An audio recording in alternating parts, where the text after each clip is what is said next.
محبت سرد رستہ ہے میگا لاسٹ ایپیسوڈ۔ سب کچھ سیٹ ہونے کے باوجود اسے اپسیٹ کر رہا تھا۔ وہ سنان کی لفٹ کی آفر قبول کرنا تھا، لیکن اس کے بعد بھی وہ فریش نہیں ہو سکی۔ رات کو جب صرف وہ گھر کے افراد ایک مشترکہ توجہ کے ساتھ چھوٹو کے پاس جمع تھے، اماں ہنس رہی تھیں۔ اس کا ابا ارادتاً مسکرا رہا تھا۔ مانی اور واسق چھوٹو کو عیادت کی صورت ملنے والی رقم کو چمکتے چہروں کے ساتھ گن رہے تھے۔ اس کے اندر ایک ہوک سی اٹھی۔ یہ بے حس وقت جانے کیسے فیملی کے کسی ایک فرد کی کمی کے باوجود ماحول کو مکمل سا کر دیتا ہے۔ بقول ڈاکٹر کے زخم بگڑ رہا تھا۔ پاؤں کی بروقت سرجری نے بچے کو معذوری سے بچا لیا تھا۔ دھیان ایک تر و تازہ مگر خاموش گھر کی طرف بھٹکا، جہاں وہ ایک لمبی سیڑھی پہ چڑھی نوخیز کونپلوں کو ڈھانپ رہی تھی۔ وہ اس گھر میں اپنی مرضی سے گئی تھی، تو اس نے انم کے جوتے کو ہر الزام سے بری کر دیا۔ اس نے ایک بوجھل سوال و جواب کو رد کر کے اپنے روزمرہ کے اوقات میں سے کچھ اچھا یاد کرنا چاہا۔ ایک تو ہسپتال کی بے آرامی، دوسرا دن بھر کی تھکاوٹ۔ تو جسم کو آرام ملتے ہی اسے نیند گھیرنے لگی۔ نیند کے غلبے کے دوران اس نے جو سوچا وہ ایک بھورے رنگ کا کارڈ تھا جو اس کے بیگ میں موجود ایک پتلی سی کتاب میں تھا۔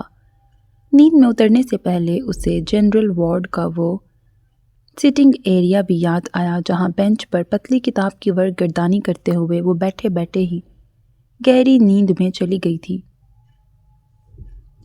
اسپین کہیں بہت دور تھا۔ اس کے کیپٹل اندلس کے قہوہ خانوں کی جگہ ایک فینسی کیفے نے لے لی تھی۔ وہاں کسی کا لباس کا رنگ اسے یاد تھا۔ جب وہ اندر آنے پر بھی فلیٹ کی ہر شے گیلی ٹھنڈی تھی، سوائے ایک واچ، گاڑی کی چابی اور والیٹ کے۔ ان چیزوں کو ان کے مالک نے خود سے ابھی جدا کیا تھا۔ اس نے صرف باہری جیکٹ کو اتارا۔ وہ چینج کرنے سے پہلے کچن میں آیا۔ اس کا فون پھر سے بجنے لگا۔ جب تمہیں بتایا تھا کہ آج میں نے آبائی گاؤں جانا ہے تو ساتھ ہی بتا دیا تھا وہاں نیٹ ورک کا پرابلم ہے، تو پھر بات کیسے ہو سکتی تھی؟ وہ بات کو جیسے دہراتے ہوئے جھنجھلا کے بولا۔ ابھی باسط کی کال سے پہلے جب وہ اس بلڈنگ کی لفٹ میں تھا تو زیبا کو بھی یہی بتا رہا تھا، جو اس سے اپنے باپ کی کال کو اگنور کرنے پر شکوہ گناہ تھی۔ وہ سنان کو ڈنر پہ انوائٹ کرنا چاہتا تھا۔ تم اپنے گاؤں میں دعوتیں اڑا کے آ رہے ہو اور میں 24 گھنٹوں کی ڈیوٹی کے بعد گھر آیا تو بیوی سامان باندھ کے بیٹھی تھی۔ اس سب کے ذمہ دار بھی تم ہو، کیونکہ رکو، خوشی کی خبر ایسے منہ بنا کے نہیں سناتے یار۔ وہ اس کی بات کاٹ کر اس کے لہجے سے جھلکتی لاچاری اور غصے کو محسوس کرنے کے باوجود ہنس کے بولا۔ وہ کافی میکر کے پاس کھڑا تھا۔ بس اب کی بار خیال رکھنا، میری نئی بھابھی کو مہمان نواز ہونا چاہیے۔ اسے باسط کی بیوی سے چڑ تھی، سو وہ مصنوعی طور پر سنجیدہ نہیں تھا۔ تمہارے اس مشورے پر خوش ہوا جا سکتا تھا، مگر وہ دونوں بڑوں کو ساتھ لے کے تیسری نشانی گھر چھوڑ گئی ہے، جو مما کا راگ الاپ کے مجھے اس کو بھول جانے کا موقع نہیں دے رہا یار۔ جب وہ کچن سے کافی کے کپ کے ساتھ صوفے پر پڑے کمبل میں آیا تو باسط اسے جھگڑے کی وجہ بتانے کے بعد اب اس سے درخواست کر رہا تھا، دیکھو تمہیں اپنی بھابھی سے بات کرنی ہوگی کہ میں نے اس لڑکی کو صرف تمہاری وجہ سے فیور دی۔ باقی اس نرس کا پتہ میں لگا لوں گا جس نے میرے خلاف مخبری کی ہے۔ ہاں کیوں نہیں، تم اس مخبر نرس کو ڈھونڈ کے اسے سزا بھی سنانا، لیکن میں تمہاری بیوی کو ایسی کچھ وضاحت نہیں دینے والا، البتہ تمہیں مشورہ دوں گا۔ وہ رکا۔ اس نے میز پہ پڑی اس لڑکی کی فائل اٹھائی جسے اس کی وجہ سے فیور ملی تھی۔ وہ اس سے متعلقہ انویسٹیگیشن فائل کو ہر روز ازسر نوٹ چیک کرنا یاد رکھتا تھا۔ اب پھوٹ بھی چکو، میں تمہارے نایاب مشورے کا منتظر ہوں، باسط تب کے بولا۔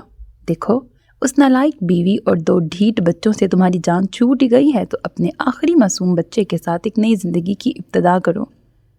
اسے مشورہ دینے کے بعد کافی کا ذائقہ اور کمبل کی تمازت انجوائے کرتے ہوئے اس نے اپنے آگے وہ فائل اوپن کی، جبکہ اس کے کان اس کی بھگ جھک کے منتظر تھے۔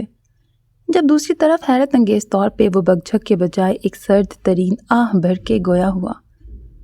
خوش نصیبی نے ایک بار پہلے بھی میرے دروازے پر دستک دی تھی، تو میں نے بچوں سے کہا تھا ہم ان برے دنوں کو بھول جائیں جب ہم 5 تھے۔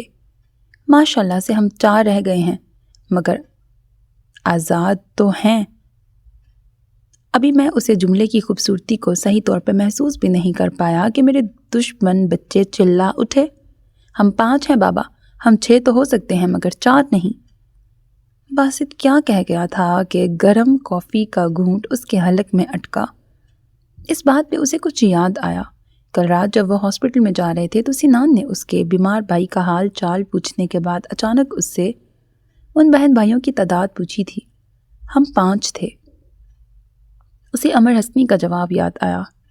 اس جواب کے بعد اسے اس لڑکی کا حیرت پہ مبتلا ہونا بھی یاد تھا۔ تھے اور ہیں، ماسی اور حال۔ اس انویسٹیگیشن فائل میں امر سے متعلق جو کچھ مسنگ تھا گویا وہ اس کا ماسی تھا اور وہ اس کے حال کو کھنگال رہا تھا۔ کمبل کو ایک طرف کرتے ہوئے اس نے ہاتھ میں پکڑے کپ کو تیزی سے میز پہ رکھا۔ اس کا ڈاکٹر اس کے کان میں اب دھمکیاں انڈیل رہا تھا۔ فون دوسری کال پہ بزی ہونے کی صورت میں بھی اسکرین پر زیبا کا نمبر جل بجھ رہا تھا۔ اس کے فلیٹ کی باقی ہر چیز کی طرح اس کی کافی ٹھنڈی ہو رہی تھی۔ اس کے چہرے پر کسی پریشانی کی رمق تک نہیں تھی۔ وہ اپنے پلان میں کامیابی کے قریب ترین تھا۔ کسی کے اندر کا بھید جاننے کے لیے آپ کا انتہائی با اختیار ہونا بھی آپ کے کام نہیں آتا، تو پھر کارروائی کا طریقہ بدلنا پڑتا ہے۔ چند ایک اہم فون کالز کے بعد اس نے زیبا کے واٹس ایپ اکاؤنٹ میں پیغام چھوڑا، کل سعود ہاؤس میں ڈنر پہ ملاقات ہوگی۔ ہر اہم امور نپٹانے کے بعد رات گئے جب وہ نیند میں تھا تو ذہن نے دیگر باتوں کے ساتھ باسط کی دھمکی کو بھی دہرایا۔ اس لڑکی کے حق میں تمہاری فیور کا میں کوئی نہ کوئی ثبوت ڈھونڈ نکالوں گا۔ یہ بندہ پاگل ہو چکا ہے۔ وہ نیند میں بڑبڑایا، میں اپنی منصوبہ سازی میں ثبوت نہیں چھوڑتا۔ وہ نیند میں بھول گیا اس کے گھر کے پھولدار درخت کی نونہال کونپلوں کو جب وہ لڑکی ڈھانپ رہی تھی۔ وہ وقت اس کی منصوبہ سازی کا حصہ نہیں تھا۔ وہ بھول گیا کہ کل رات جب وہ ہاسپٹل کے جنرل وارڈ میں کھڑا تھا وہ وقت بھی کسی منصوبہ سازی کا حصہ نہیں تھا۔ اس کی آنکھ بلا وجہ نہیں عادتاً کھلی اور مطلب کی جگہ پہ ٹکی۔ اگر آج کے بعد اس کی کھینچا تانی میں لحاف گرا کر تم دونوں میں سے جس نے مجھے آواز دی اس کو کمرے سے باہر نکال دوں گی۔ ایک ہی بستر میں سونے والے مانی اور واسق اس کی دھمکی کو کہاں یاد رکھتے تھے، لیکن رات کو 1-2 بار انہیں چیک کرنا اس کی عادت بن چکی تھی۔ کبھی کبھار کی طرح آج بھی وہ دونوں لحاف کے اندر تھے۔ وہ مطمئن سی ہو کے سیدھی ہوئی۔ عموماً ان کو چیک کرنے یا انہیں ڈھانپنے کے عمل میں نیند اس کے حواس پہ قابض رہتی تھی، یعنی گرم بستر کی پہلی تھپکی ہی اسے سلا دیتی، ورنہ دوسری صورت میں وہ ان باتوں کو سوچتی جو سونے سے قبل ذہن پہ سوار ہوتی۔ اسے یاد تھا آج سونے سے قبل اس نے کچھ اچھا سوچنا چاہا تھا جب وہ وارڈ کے سٹنگ ایریا میں تھی جہاں بینچ پہ کتاب پڑھتے ہوئے وہ سو گئی تھی۔ او خدایا، وہ کروٹ لیتے لیتے سیدھی ہو بیٹھی۔ اگر وہ وہمہ نہیں تھا تو وہ حقیقت ناقابل یقین تھی۔ جب وہ نیند میں بے سدھ تھی اس کے ہاتھ سے کتاب گری تو اس نے بمشکل آنکھیں کھولیں۔ وہ سامنے سے آ رہا تھا۔ اس نے آنکھیں کھلی رکھنا چاہیں تو وہ جھک کر زمین سے کتاب اٹھا رہا تھا۔ وہ آنکھیں کھلی رکھنے کی کوشش میں بری طرح ناکام ہوئی۔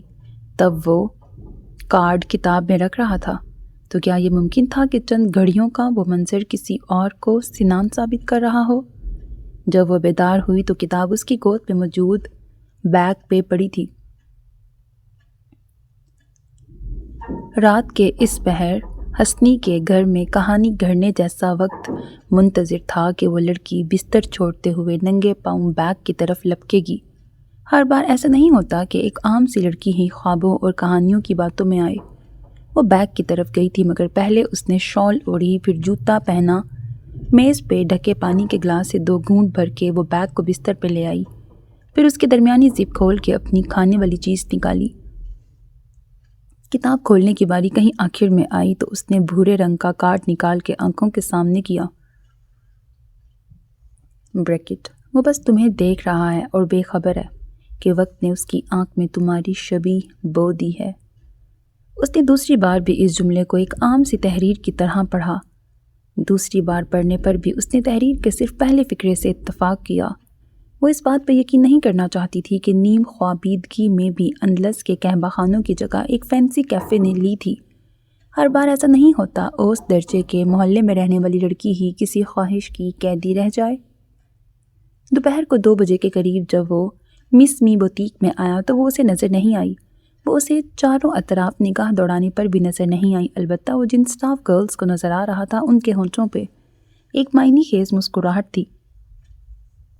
وہ ہلکے قدموں کے ساتھ مختلف ریکس کا جائزہ لیتے ہوئے آگے بڑھا تو وہ اسے نظر آ گئی۔ وہ پریئر ایریا میں جائے نماز پہ تھی۔ اس کا بیگ جائے نماز کے ساتھ نیچے زمین پہ پڑا تھا۔ اس بیگ کو چیک کرنے کی حسرت میں اس نے ایک گہرا سانس کھینچا۔ وہاں کسٹمرز آ جا رہے تھے۔ وہ اپنی سیٹ پہ واپس آیا۔ کچھ دیر بعد وہ اسے مخصوص ریک کے پاس کچھ صحت مند خواتین سے مسکرا کر بات کرتی نظر آئی۔ اس کی مسکراہٹ میں ادھورا پن جھلکتا تھا، کیونکہ وہ اس کی انویسٹیگیشن فائل میں اس کے ماضی میں پیش آنے والا حادثہ نوٹ کر کے آیا تھا۔ آج وہ اسے الگ انداز میں دیکھ رہا تھا، مگر وہ پہلے جیسی ہی تھی۔ اس کا مفلر، اس کا بیگ، اس کی مسکراہٹ، اس کی شخصیت سمیت ہر چیز ایک عجیب سا تاثر دیتی ہوئی۔ شاید سائلنس، شاید روٹ، ایک بورنگ چہرہ، ماضی کا ایک حادثہ اس کے حال پر جس بری طرح اثر انداز ہو رہا تھا۔ کیا یوں ہونا چاہیے تھا؟ بطور ایک انسان کے وہ اس زاویے سے بھی دیکھ رہا تھا۔ وہ بیلاس کے مالک کی حقیقت جاننے کے باوجود اس آدمی سے بنا کسی خوف کے میل جول بڑھا رہی تھی۔ یہاں وہاں شناسا اور انجان راستوں پر، وین سٹینڈ پر، وہ ہر ایک کے لیے پہلے جیسی ہی تھی، ٹھوس، سرد، تلخ، لیکن وہ اس کے لیے پہلے جیسی نہیں تھی۔ وہ اس امر کو بھی جانتا تھا جسے ایک دوسرے گھر کے نوخیز گنچوں تک کی پرواہ تھی۔ جب وہ پھولدار درخت کے ساتھ جڑی لمبی سیڑھی پر تھی تو اس نے دیکھا تھا روشنی ہر قیمتی جگہ، ہر خاص انسان اور ہر اچھے منظر کو چھوڑ کر صرف اس کے چہرے پہ ٹھہر گئی تھی۔ وہ سخت مزاج لڑکی اندھیری گلیوں اور سرد راستوں پر بھٹکتی تھی، مگر سنان نے اس کے ہاتھوں میں ایک رومانٹک ناول بھی دیکھا تھا۔ اس لمحے مس می بوتیک میں بیٹھا وہ بس اسے دیکھ رہا تھا۔ پھر یہ ہوا، یکایک اسے دیکھتے دیکھتے آج دوسری بار وہ اس لڑکی کو درپیش ممکنہ خطرات کی بنا پر تشویش میں مبتلا ہوا۔ قدرے فربہ خواتین کو ریک میں ہینگ ڈریسز کے لیے مطمئن کرتی، وہ اس شخص کی نگاہوں کے ارتکاز سے آج بھی کنفیوز نہیں تھی۔ وہ اسے کس نظر سے دیکھتا ہے؟ وہ اس کے پیچھے نیم تاریک گلی میں آیا تھا، وہ اس کے لیے جنرل وارڈ میں بھی آیا تھا۔ وہ اس کی کسی بھی غیر معمولی رویے کو سوچ کے خود کو الجھانا نہیں چاہتی تھی۔ وہ اپنے کام سے کام رکھنے والی لڑکی تھی۔ وہ پہلے بھی یہاں آتا جاتا رہتا تھا، لیکن آج یہاں آ کے اسے محسوس ہوا کہ آج کا ڈنر میزبانوں کی کسی خواہش کا منہ بولتا ثبوت تھا۔ گویا وہ اپنے اندازوں میں غلط نہیں تھا۔ ان تمام فیملی ممبرز سے ملنے کے بعد اس نے وہاں چند چہروں پہ اسی خواہش کو چسپاں پایا جو زیبا کے حوالے سے وہ اپنے ماں باپ کے چہروں پہ دیکھتا تھا۔ اس حوالے کی بات چیت کے دوران وہ والدین کی اس خواہش کے جواب میں کبھی گول مول قسم کی بات کرتا تو کبھی خاموشی اختیار کر لیتا۔ کیا وہ صرف اسے پسند کرتا تھا؟ کیا وہ اس کی خواہش میں بھی مبتلا تھا؟ اسے اپنے ماں باپ کی مرضی کی بھی پرواہ تھی۔ اسے زیبا کی کافی عادت سے اختلاف بھی تھا، تو اس سوال کو خود حل کرنے کے بجائے اس نے وقت پر چھوڑ رکھا تھا۔ آج مسعود ہاؤس میں پرتکلف ڈنر کے بعد جب سٹنگ روم میں چائے کا دور چلا تو وہاں بھی زیبا کی تمام فیملی نے اپنے خاص مہمان کو کمپنی دینا ضروری خیال کیا۔ حالانکہ وہ شروع سے ہی اس خاندان سے کچھ خاص بے تکلف نہیں تھا، تو سب جانتے تھے کہ وہ مزاجاً ایسا ہے۔ آج وہ پہلے کے نسبت خوشگوار موڈ میں تھا۔ اس کی موجودگی ماحول کو دوستانہ رنگ دے رہی تھی۔ تو کیا یہ تبدیلی اس کی دانستہ کوشش کا نتیجہ تھا؟ وہ ایک عام کیس نہیں تھا جس کی فائل زیبا نے جلد بازی میں اس کے سپرد کی تھی۔ اس کیس میں امر حسنی ایک خاص کردار تھی۔ تو کیوں تھی؟ یہ سب اس کی سمجھ میں آ چکا تھا۔ مزید بھی کچھ تھا جو سمجھنے کی ضرورت تھی، لہٰذا خانے کی اس دعوت کو قبول کرنے کی وجہ شاید یہ کیس ہی تھا۔ کچھ دیر بعد جب مرد حضرات نے گفتگو کا رخ سیاست کی طرف موڑا تو سٹنگ روم میں افراد کی تعداد گھٹنے لگی۔ زیبا اس بحث و مباحثے کا حصہ تھی نہ بھی ہوتی تو اس کی موجودگی تک وہ وہاں سے ہل بھی نہیں سکتی تھی۔ یہ خوشگوار ماحول اس وقت سنجیدگی کا شکار ہوا جب سنان نے بیلاس کے مالک اور اس طرح کے مافیاز سسٹم پر بات شروع کی۔ اس نے مسعود کو بری طرح چونکتے دیکھا۔ چونکنے کے بعد اس نے اپنی بیٹی کو جس طرح سے دیکھا تو وہ اپنی آرام دہ نشست پر غیر آرام دہ سی ہوئی۔ اس کے بعد جس موضوع پہ بھی بات چیت ہوئی وہ زیبا اور اس کے درمیان ہوئی۔ نسل در نسل کا وہ پولیٹیشین سعود افغان جیسے سانس تک روک کے بیٹھا رہا، ذہن آنکھوں کا مالک، ان کا مہمان جس گتھی کو سلجھانے کی غرض سے یہاں آیا تھا وہ اسے سلجھا چکا تھا، گویا وہ اپنے اندازوں میں غلط نہیں تھا۔ میرے علم میں لائے بغیر تم اس کیس میں سنان کو انوالو کرو گی، میں تم سے اس حماقت کی توقع بھی نہیں کر سکتا تھا۔ سنان کو سی آف کرنے کے بعد جب وہ ایک ساتھ اندر آئے تو اس کی جانب پلٹ کر وہ دبی آواز میں گرجا، اوپر سے بہت دباؤ تھا، مجھے چھٹی چاہیے تھی، اس لیے مجھے سنان کی ہیلپ کے سوا کچھ نہیں سوچا۔ آپ کو بتانے کی ضرورت یوں محسوس نہیں کی کہ آپ بھی اس پہ بھروسہ کرتے ہیں۔ اور پھر اس کی نگاہ باپ کے سرخ چہرے پہ پڑی، جملہ ادھورا رہ گیا۔ اسے باپ کے غصے پر حیرت ہو رہی تھی۔ جو ہو چکا سو ہو چکا، کل اس کیس کی فائل تمہارے ٹیبل پر اور تمہیں آفس میں ہونا چاہیے۔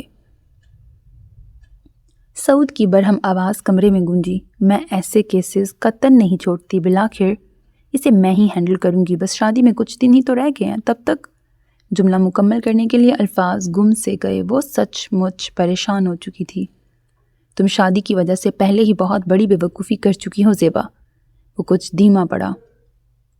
ذرا سوچو، اگر سنان جیسا بندہ اس کیس کی چھان بین میں پڑ گیا تو وہ تمہارے کریئر کی ہسٹری تک بھی جا سکتا ہے۔ اب جب کہ تم کامیابی کے قریب ہو تو اس کو درمیان سے نکال دو۔ وہ اس کی آنکھوں میں دیکھ کے کہہ رہا تھا، وہ بھی اس کا چہرہ دیکھ رہی تھی مگر کہہ نہیں سکتی۔ ہم دونوں سے سالوں سے جانتے ہیں، آپ اس کی اوائل عمری اور اس کی عادات کے برعکس اب صرف اس کا احاطہ یاد رکھتے ہیں، جبکہ مجھے اس کی عمر کا ہر دور ازبر ہے، تو جانتی ہوں آپ کے خدشات ناحق ہیں۔ وہ شخص صرف اپنے مطلب کی بات اور اپنے مطلب کے کام پہ فوکس رکھتا ہے۔ وہ خاموش رہی یہاں تک کہ اس کا باپ سٹنگ روم چھوڑنے کے ارادے سے آگے بڑھا۔ وہ جیسے ہتھیار ڈالتے ہوئے بولی تو صرف اتنا کہا، اور وہ لڑکی؟ حالانکہ وہ کہنا چاہتی تھی، امر حسنی کا کیا کروں جو سر دھڑ کی اس بازی کو اپنے تئیں جیت کے بیٹھی ہے۔ سعود افغان آگے بڑھتے بڑھتے انہی قدموں پہ رکا۔ ہمارا اصل مسئلہ سنان ہے، وہ لڑکی نہیں۔ اسے ہراس کرو اور اتنا کرو کہ وہ پیچھے ہٹ جائے۔ اتنا کہنے کے بعد وہ رکا نہیں تھا۔ پیچھے؟ زیبا نے ایک گہری طویل سانس بھرتے ہوئے بڑبڑائی۔ وہ بہت ڈھیٹ قسم کی لڑکی ہے، آسانی سے پیچھے نہیں ہٹے گی۔ اگر یہی بات وہ باپ سے کرتی تو اس کا جواب جانتی تھی، وہ پیچھے ہٹ جاتی ہے یا پھر اسے راستے نگل جاتے ہیں، یہ اس کی قسمت۔ ہاں یہ اس کی قسمت۔ اس نے کندھے اچکا کر ان الفاظ کو زیر لب دہرایا تھا۔ خالہ اور اماں غلط سمجھ رہی ہیں ابا، مجھے تو خالہ نے یہ کہہ کے نذیر بھائی سے بات کرنے پہ مجبور کیا تھا کہ وہ غلط کاموں میں پڑ گیا ہے، خرچہ تک نہیں بھیج رہا۔ تم پڑھی لکھی ہو، اسے اپنے طریقے سے سمجھاؤ۔ میرا قصور صرف یہ ہے کہ میں نے تب تک اس سے رابطہ رکھا جب تک وہ میری بات مان نہیں گیا۔ یقین کریں میری نذیر بھائی میں کوئی ذاتی دلچسپی نہیں، پھر شادی جیسی شرط پر اپنی بات منوانے کا سوال ہی پیدا نہیں ہوتا۔ حسنی اپنے بستر پہ لیٹا بظاہر پرسکون دکھائی دیتا تھا مگر اس کا ذہن کچھ دیر پہلے کی ان باتوں کو دہرا رہا تھا۔ وہ اب بھی اس کے پاؤں کے تلووں پہ نیم گرم تیل سے مالش کر رہی تھی۔ میں تمہیں حقیقت بتا رہی ہوں حسنی، یہاں دور و نزدیک سے تمہاری بیٹی کے لیے کوئی رشتہ نہیں آنے والا۔ یہ میری بہن جس نے میری وجہ سے تمہاری بیٹی کی آوارہ گردیوں کو اپنے سگے بیٹے سے چھپا رکھا ہے، ورنہ وہ بھی اس رشتے پہ رضامندی نہ دیتا۔ اور فرض کرو اگر پردیس میں بیٹھا نذیر غلط کاموں میں پڑ بھی گیا تو یہ بات اس کی ماں جانتی ہے یا ہم لوگ، مگر تمہاری یہ بیٹی جن چکروں میں پڑی ہوئی ہے سارا محلہ ہی نہیں ساری برادری بھی جانتی ہے۔ 100 طرح کی باتیں کرتے ہیں لوگ۔ ابھی کل ہی اسی گلی کا نان بائی والا لڑکا مجھے بتا رہا تھا کہ ایک گاڑی والا اس سے امر حسنی کے گھر کا پتہ پوچھ رہا تھا۔ باپ کے تلووں پر پرسکون ہاتھوں سے مالش کرتی امر کو ماں کی آخری بات نے بھی بے چین کیا نہ پریشان۔ اب کمرے میں وہ دونوں باپ بیٹی تھے، اور تیسری خاموشی، ایک مانوس قسم کی خاموشی جو اس کی ماں کی باتوں کو دہرا رہی تھی۔ ایسا اکثر ہوتا تھا جب اس کی ماں بیٹی کے طور طریقوں اور وقت بے وقت آنے جانے پر اپنے دل کی بڑاس نکال لیتی، پھر اس آواز کا شور ڈوبتے ہی جب وہ اکیلے رہ جاتے کہیں خاموشی میں، ایک مضبوط آواز ابھرتی۔ ابا کیا میں؟ تم غلط نہیں ہو امر، وہ جملہ مکمل ہونے سے قبل بول اٹھا۔ میں تمہیں روکوں گا بھی نہیں۔ خاموشی میں ایک جواب ابھرتا، وہ جواب اس لڑکی کے لیے مشعل راہ تھا۔ اس کی بیٹی اپنے حصے کی جنگ لڑ رہی تھی اور وہ اسے جیتنے کا موقع دینا چاہتا تھا۔ وہ شخص کسی عام مافیاز سسٹم کا حصہ نہیں تھا جو بیلاس کے مالک کے بحروپ میں تھا۔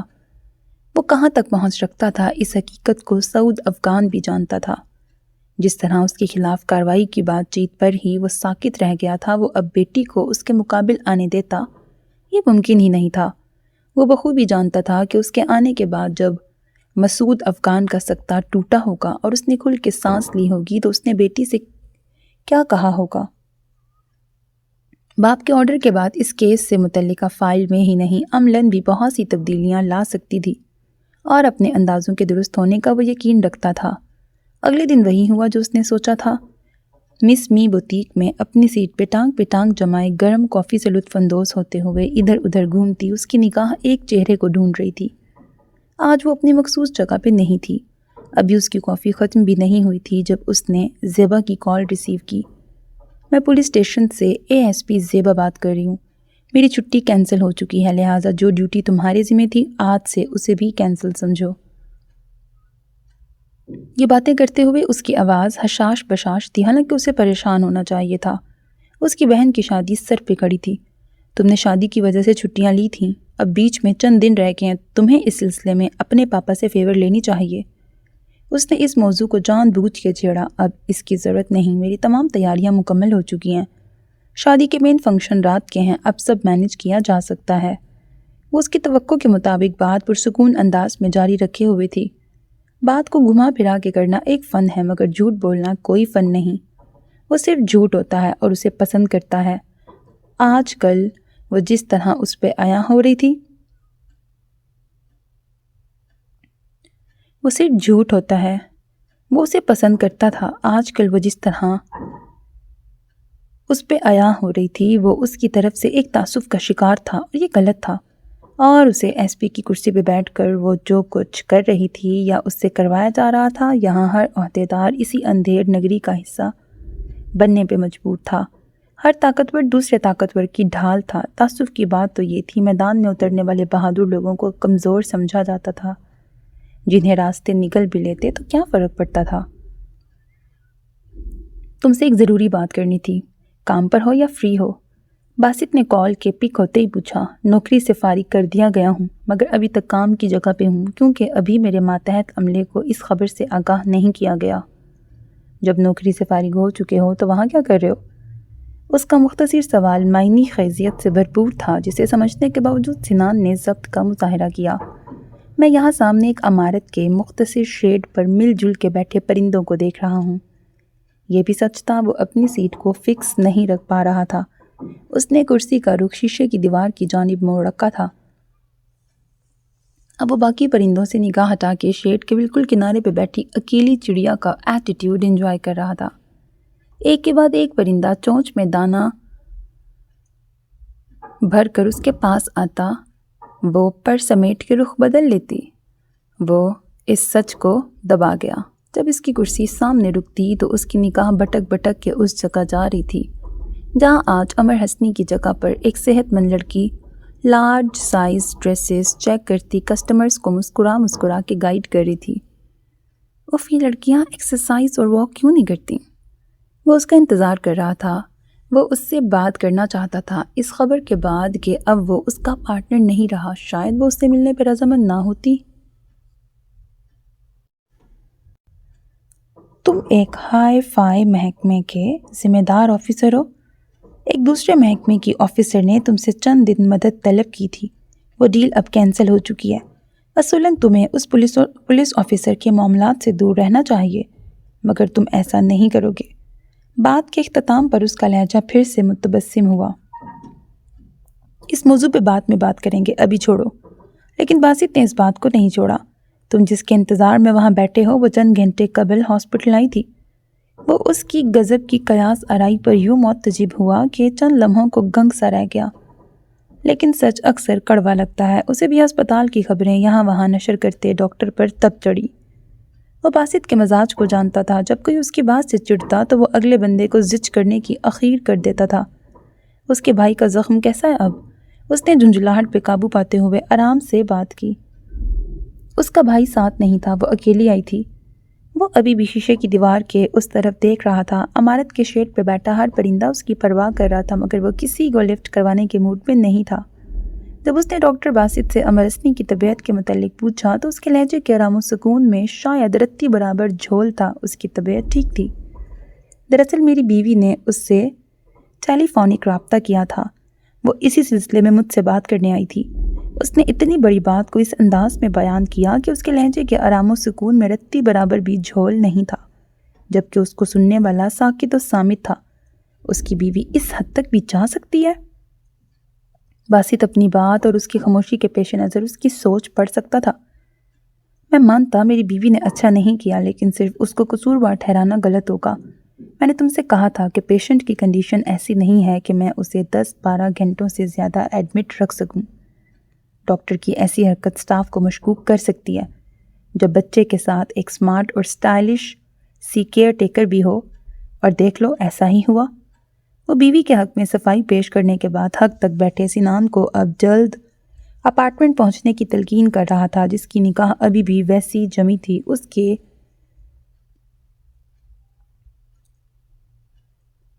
پنجے شیڈ کے کنارے کی آخری حد کو چھو رہے تھے۔ اسے اڑنا تھا یا پھر گرنا تھا۔ اب وہ چڑیا کے ایٹیٹیوڈ کو انجوائے نہیں کر رہا تھا، اسے اس کی فکر ہو رہی تھی۔ اس نے کہا، میں اس بات کو سمجھ سکتی ہوں کہ کسی بھی ڈاکٹر سرجن کی بیوی ہاسپٹل کے ریکارڈ روم سے کسی بھی پیشنٹ کی ایڈمیشن فائل نکلوا کے ان کا فون نمبر اور ایڈریس تک حاصل کر سکتی ہے۔ آپ کی مسز مجھ سے رابطہ کرنے کے بعد یا پہلے میرے گھر بھی پہنچ جاتی تو میں سچویشن کو ہینڈل کر لیتی۔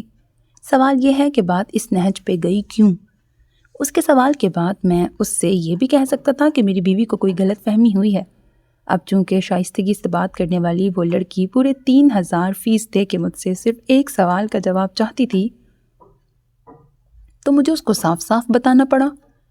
میں نے تم لوگوں کو جو بھی فیور دی وہ بطور ڈاکٹر کے نہیں بلکہ سنان صاحب کی ہدایات پر دیں۔ اس نے کندھے اچکائے۔ بس وہ جو ٹکٹکی باندھ کے اسے دیکھ رہا تھا، وہ اس کی بے نیازی پہ تل ملایا ضرور، مگر برہمی جتائے بغیر استفہامیہ ہوا۔ پھر اس کے بعد آہا، باسط کی آنکھیں نکلیں۔ پھر بھرپور طریقے سے اسے دیکھا۔ یعنی تم یہ پوچھنا چاہ رہے ہو؟ پھر اس نے کیا کہا؟ مطلب اتنے بڑے اور خطرناک افسر ہو کر عاشقوں جیسا سوال کر رہے ہو؟ By God! وہ ہنسا اور ہنستا ہی رہا۔ پھر اس کا رخ جلالی چہرہ دیکھ کے ہنسی پہ قابو پایا۔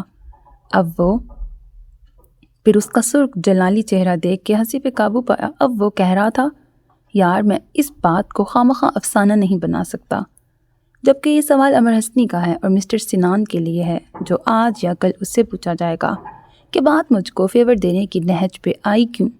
اس کی مسکراہٹ میں کوئی افسانہ تو جھلک رہا تھا کہ وہ اسے شٹ اپ کہتے ساتھ ہی اس کے سامنے سے اٹھ گیا۔ بات مجھ کو فیور دینے کی نہج پہ آئی کیوں؟ کم و بیش ایسا ہی یا اس سے ملتا جلتا سوال تھا۔ سوال اٹھانے والی اسے دیکھ رہی تھی۔ وہ بھول جانا چاہتی تھی کہ ایک شام وہ جس گھر کے ایک اونچے درخت کے پھولوں کی فکر میں بے اختیار ہوئی تھی، وہ کس کا گھر تھا۔ سوال سننے والے کی نظر کہیں اور جمی تھی۔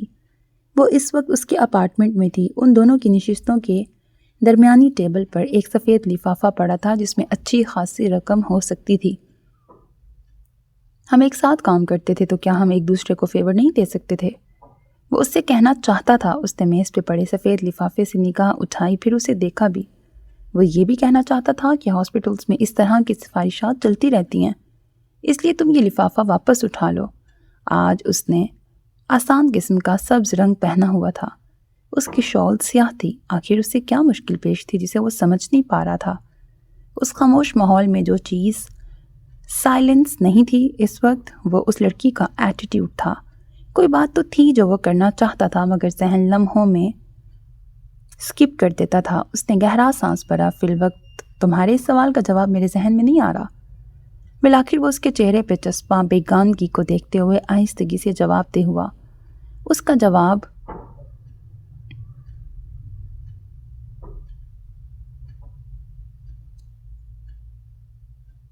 حیران کن تھا۔ وہ بھی حیران ہوئی، وہ بے حساب حیران ہوئی۔ وہ کہہ رہا تھا، ڈاکٹر باسط کی بیوی کی ہر بات کے لیے میں تم سے معافی چاہتا ہوں۔ تم یقیناً مجھ سے اسی سلسلے میں بات کرنے آئی ہوگی، لیکن میں تم سے جس بات کے لیے ملنا چاہتا تھا وہ اس موضوع سے تعلق نہیں رکھتی۔ وہ بس اسے دیکھ رہا تھا۔ وہ اس فینسی کیفے کو بھول چکی تھی جس کی شامیں ایک رسم کے طور پہ وہاں دو ملنے والوں کو ایک دوسرے کا ساتھی بنا دینے جیسی خوش فہمی میں مبتلا کرتی تھی۔ میں اب آپ کی بات سننے کی پابند نہیں۔ ہماری ایک ساتھ جو ڈیوٹی تھی وہ ختم ہو چکی ہے۔ کوئی لمحہ ہوتا کہ وہ اپنی جگہ سے اٹھ کھڑی ہوتی جب وہ سنجیدگی کے ساتھ گویا ہوا، میں ہر جگہ اپنے ورک پارٹنر کے جینڈر، رنگ، نسل کی تفریق کے بغیر صرف ایک انسان کے ساتھ ڈیوٹی کرتا ہوں۔ ہر انسان کی شناخت اس کا آئی ڈی کارڈ ہے، اور آئی ڈی کارڈ کے حساب سے میری ورک پارٹنر عبیر حسین تھی۔ میں جس سے بات کرنا چاہتا ہوں وہ عمر حسنی ہے۔ وہ نگاہ ملا کے بولا، اس کی سنجیدگی برقرار تھی۔ میں عمر حسنی جو انعام اللہ کی بہن تھی۔ وہ عمر حسنی جو انعام اللہ کی بہن تھی۔ وہ جو نگاہ موڑنے کی کوشش میں تھی، اس کی پلکیں ساکن ہوئیں۔ وہ اس قدر سرگوشی نما گویا ہوا تھا کہ وہ بے یقین بھی ہو سکتی تھی۔ اس کے لبوں نے جو نام چھوا تھا وہ اس تک کیسے پہنچا؟ وہ اس کی طرف اب پورے وجود سمیت متوجہ تھی۔ اس کی پشت صوفے کی بیک میں دھسی، گویا اسے سنان کی بات سننا تھی۔ وہ بچے کی طرح مطمئن اور پرسکون نہیں تھی۔ اس کی پلکیں ہنوز ساکت تھیں، مگر وہ مجسم سماعت تھی۔ کسی پیارے اور عزیز کا حادثہ دیکھنے اور سننے میں بہت فرق ہوتا ہے۔ اس نے بات کا آغاز کیا۔ اس کی آواز گہری اور سرد تھی۔ اس کے سامنے بیٹھی لڑکی کا چہرہ اٹھا ہوا تھا۔ وہ اسے دیکھ رہی تھی۔ وہ اس وقت ایک اپارٹمنٹ میں تھی، مگر اس نے خود کو اپنے محلے سے قریبی روڈ پر دیکھا، روڈ کے اس جانب جہاں جمعہ بازار لگا تھا۔ وہاں ایک رکشہ رکتا ہے۔ آج اسکول سے واپسی پر وہ دونوں اپنی پاکٹ منی سے اپنے چھوٹے بھائیوں کے لیے جمعہ بازار سے کچھ نہ کچھ ضرور لیتے تھے۔ وہ کلفی کی ریڑھی کی طرف جا رہا تھا۔ وہ اسے دیکھ رہی تھی۔ وہ اس سے آگے 13 سال کا صحت مند سرخ و سفید انعام اللہ۔ وہ راستے میں رک کے ایک ریڑھی کے پاس مٹی کے کھلونے دیکھنے لگی۔ چند ایک کھلونوں کو ہاتھ میں اٹھا کر ان کی قیمتیں پوچھنے کے بعد وہ آگے بڑھی۔ ادھر ادھر نگاہ دوڑانے کے بعد وہ اسے نظر آ گیا، ایک لمبا تڑنگا آدمی اس کے کان کے پاس جھک کے اس سے کچھ پوچھ رہا تھا۔ یہ اسکول اور کالج کی چھٹی کا ٹائم تھا۔ سڑک پہ ٹریفک کا ازدحام تھا، آوازوں کا شور تھا۔ اجنبی شخص انعام اللہ کو اپنے بازو کے حصار میں لیے سڑک کی طرف بڑھا۔ انعام اللہ کا ایک ہاتھ سڑک کے پار کسی عمارت کی طرف کچھ اشارہ کر رہا تھا۔ اس کے دوسرے ہاتھ میں کلفی تھی۔ وہ تمہاری آنکھوں کے سامنے غائب ہوا تھا، اور آنکھوں دیکھے حادثے کو بلانا بہت مشکل ہوتا ہے۔ سنان کی گہری اور بوجھل پڑتی آواز کیا اس قدر مدھم تھی اس لڑکی کا تخیل توڑنے میں ناکام رہی۔ وہ ابھی بھی اسی سڑک پہ تھی جس کے ایک طرف جمعہ بازار لگا تھا۔ شوخ و شنگ سا انعام اللہ اس آدمی کے حصار میں اسے کچھ دکھانے کی کوشش میں آگے بڑھ رہا تھا۔ وہ اس پہ نگاہ رکھتے ہوئے اس کے پیچھے ہو لی۔ دونوں میں اچھا خاصا فاصلہ تھا، مگر اگلے لمحے اس کی آنکھیں پھٹی رہ گئیں جب وہ آدمی اس کے بھائی کو کھینچتے ہوئے ایک قریب ترین کھڑے رکشے میں گھسا۔ اس کی آنکھوں میں وحشت اتری۔ انعام اللہ وہ وجود کی پوری توانائی کے ساتھ چیخی، مگر اس کی آواز شور میں دب کے رہ گئی۔ وہ پوری قوت سے اس رکشے کی جانب بھاگی جس میں وہ دونوں بہن بھائی اپنے اپنے تعلیمی اداروں میں آتے جاتے تھے۔ چچا، اس پیلے رکشے کے پیچھے چلو، اس نے میرے بھائی کو اغوا کر لیا ہے۔ اس رکشے میں اور لڑکیاں بھی تھیں۔ انہیں تم لوگوں کے یونیفارم کی وجہ سے مجھ پہ شک ہو سکتا ہے۔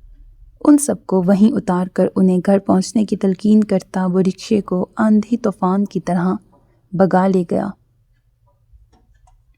وہ تمہاری آنکھوں کے سامنے غائب ہوا تھا، اور آنکھوں دیکھ کے حادثے کو بلانا بہت مشکل ہوتا ہے۔ یہ بات کرنے کے بعد وہ اس کے سامنے سے اٹھ گیا تھا۔ اس پر ایک عجیب طرح کی غائب دماغی غالب تھی۔ جو بات کرنے کے بعد وہ اٹھ گیا تھا، یہ بات تو 1000 لوگ کر چکے تھے۔ وہ کون سی خاص بات تھی جو سننا چاہتی تھی، جو وہ کرنا چاہتا تھا؟ چند منٹوں بعد اس نے عمر کے سامنے ٹیبل پہ ٹرے رکھی۔ وہ تب بھی نہیں چونکی۔ اس نے پانی کے گلاس اور چائے کے کپ کو خالی نظروں سے دیکھا۔ وہ جس تخیل میں تھی وہ اسے اپسیٹ کر رہا تھا۔ جب وہ اپسیٹ ہوتی تھی تو اس کا ہاتھ بیگ کے زپ کھولتا تھا، پھر اس کا ہاتھ کانچ کی ایک شیشی چھوتا۔ کچھ دیر گزری کہ وہ ٹیبل کے دوسری جانب اپنی جگہ پہ آیا تو اس کے ہاتھ میں کچھ تھا، ایک بڑے صفحے کے جتنا۔ ایک بڑے صفحے کے جتنا کاغذ جو اس نے ٹیبل کے وسط میں رکھا۔ کیا وہ ابھی بھی تخیل میں تھی؟ کیا وہ ابھی بھی اس سڑک پہ تھی جس کے ایک طرف جمعہ بازار لگا تھا؟ یہ انعام اللہ کے اغوا کی FIR کی فوٹو کاپی ہے۔ پانی کے گلاس کو گھونٹتی اس لڑکی کا تصور اس مانوس آواز کو سن کر یا پھر اس آفیسر کی بات پہ ٹوٹا تھا۔ اس کی غائب دماغی بگ سے اڑی۔ اس نے پہلے میز پہ بڑی FIR کی فوٹو کاپی کو، پھر سنان کو دیکھا۔ تم دونوں جس فائل پہ کام کرو گے اس کے علاوہ تم سنان کے ساتھ کسی بھی دوسرے کیس کو اور عبیر حسین کے کسی بھی مسئلے کو ڈسکس نہیں کرو گی، ورنہ میں اس کی کیس فائل ریکارڈ روم میں پھینکوا دوں گی۔ اسے زیبا کی دھمکی یاد آئی۔ اس کا حلق خشک ہوا۔ اتنا تو وہ سمجھ سکتی تھی کہ وہ کس کیس کی بات کر رہی تھی۔ اس کے مقابل بیٹھا وہ شخص اسی موضوع پہ بات کر رہا تھا۔ وہ اسے بتا رہا تھا جس رکشہ ڈرائیور نے یہ FIR درج کرائی تھی، اس کے بیان کے مطابق تم لوگوں کا پڑوسی رکشہ ڈرائیور ان کے پیچھے لگا تو اس نے پورا رستہ ان اغوا کاروں کو کسی تعاقب کا احساس نہیں ہونے دیا، یہاں تک کہ وہ پیلا رکشہ ایک پوش کالونی کے گیٹ پار کر گیا، چونکہ وہ ان سے ایک مناسب فاصلے پہ تھا۔ جب بعد میں اس نے گیٹ کے اندر جانا چاہا تو گیٹ پہ کھڑے گارڈ نے اسے اندر نہیں جانے دیا، بلکہ یہ کہا کہ یہ صاحب لوگوں کی کالونی ہے، جس سے ملنا ہے اس کا نام بتاؤ۔ وہ لاجواب ہو کے پلٹ گیا۔ چونکہ وہ اس کالونی میں 1-2 بار سواریاں چھوڑنے آیا تو جانتا تھا کہ 24 کوٹھیوں پہ مشتمل اس کالونی کا داخلی اور خارجی گیٹ ایک ہی تھا۔ اس نے کہیں آس پاس آڑ میں رہ کے اس پیلے رکشے کی واپسی کا انتظار کیا جس کا نمبر وہ پہلے ہی نوٹ کر چکا تھا۔ زیادہ وقت نہیں گزرا کہ اسے وہی رکشہ واپس آتا دکھائی دیا جس میں صرف رکشہ ڈرائیور تھا۔ اس کے چہرے پہ ماسک تھا۔ بات کو یہاں تک لا کر وہ خاموش ہو گیا۔ وہ جو نمکین آنکھوں کے ساتھ اسے دیکھ رہی تھی، وہ جانتا تھا وہ آج بھی اسی حادثے کے زیر اثر جی رہی تھی۔ پھر اس نے بچے کے اغوا ہونے کے بعد اگلے 24 گھنٹوں کی تکلیف دہ رودات کو اس کے سامنے دہرانے سے گریز کیا۔ وہ جانتا تھا ابھی اس کی بات مکمل نہیں ہوئی، اس نے بات شروع کرنا چاہی۔ وہ جانتی تھی اس نے اور کچھ نہیں سننا۔ وہ اپنا بیگ اٹھاتے ہوئے اٹھ کھڑی ہوئی۔ اس سے پہلے کہ وہ بات ادھوری چھوڑ کے بھاگ جاتی، طوالت پکڑتی خاموشی میں اس کی خشک آواز گونجی۔ ان 24 گھنٹوں میں بہت کچھ ہو سکتا تھا جو کہ نہیں ہوا۔ جب وہ بیگ اٹھا کے کھڑی ہوئی تو وہ بھی اپنی جگہ سے اٹھ آیا تھا۔ وہ چھوٹے سے سٹنگ ایریا کے اس حصے میں کھڑا تھا جہاں وہ کھڑی تھی۔ وہ دیکھ سکتا تھا کہ اس کے چہرے کے سرد تاثرات نے کوئی رنگ نہیں بدلا تھا۔ اب بھی کچھ نہیں ہوگا، وہ لفظ پہ زور دے کے بولا۔ میں اس سسٹم کا حصہ ہوں تو جانتا ہوں کہ وہ کون سا مقام ہے جہاں کھیل پلٹ دیا جاتا ہے۔ وہ دیکھ سکتا تھا۔ میں اس سسٹم کا حصہ ہوں تو جانتا ہوں کہ وہ کون سا مقام ہے جہاں کھیل پلٹ دیا جاتا ہے۔ وہ دیکھ سکتا تھا کہ اس بات پہ اس کے چہرے نے ایک ساتھ کئی رنگ بدلے۔ اپارٹمنٹ ایک بار پھر سناٹے کی عزت میں تھا۔ اس بار سناٹے کو امر حسنی کی آواز نے توڑا۔ امید کرتی ہوں کہ یہ ہماری آخری ملاقات ہوگی۔ وہ تہیہ کر چکی تھی کہ گھر جاتے ہی وہ کتاب میں بند بھورے رنگ کے کارڈ کو پھاڑ کے پھینک دے گی۔ اب جب کہ وہ بازی جیتنے کے قریب تھی تو اسے کوئی دشمن ہی مایوس کر سکتا تھا۔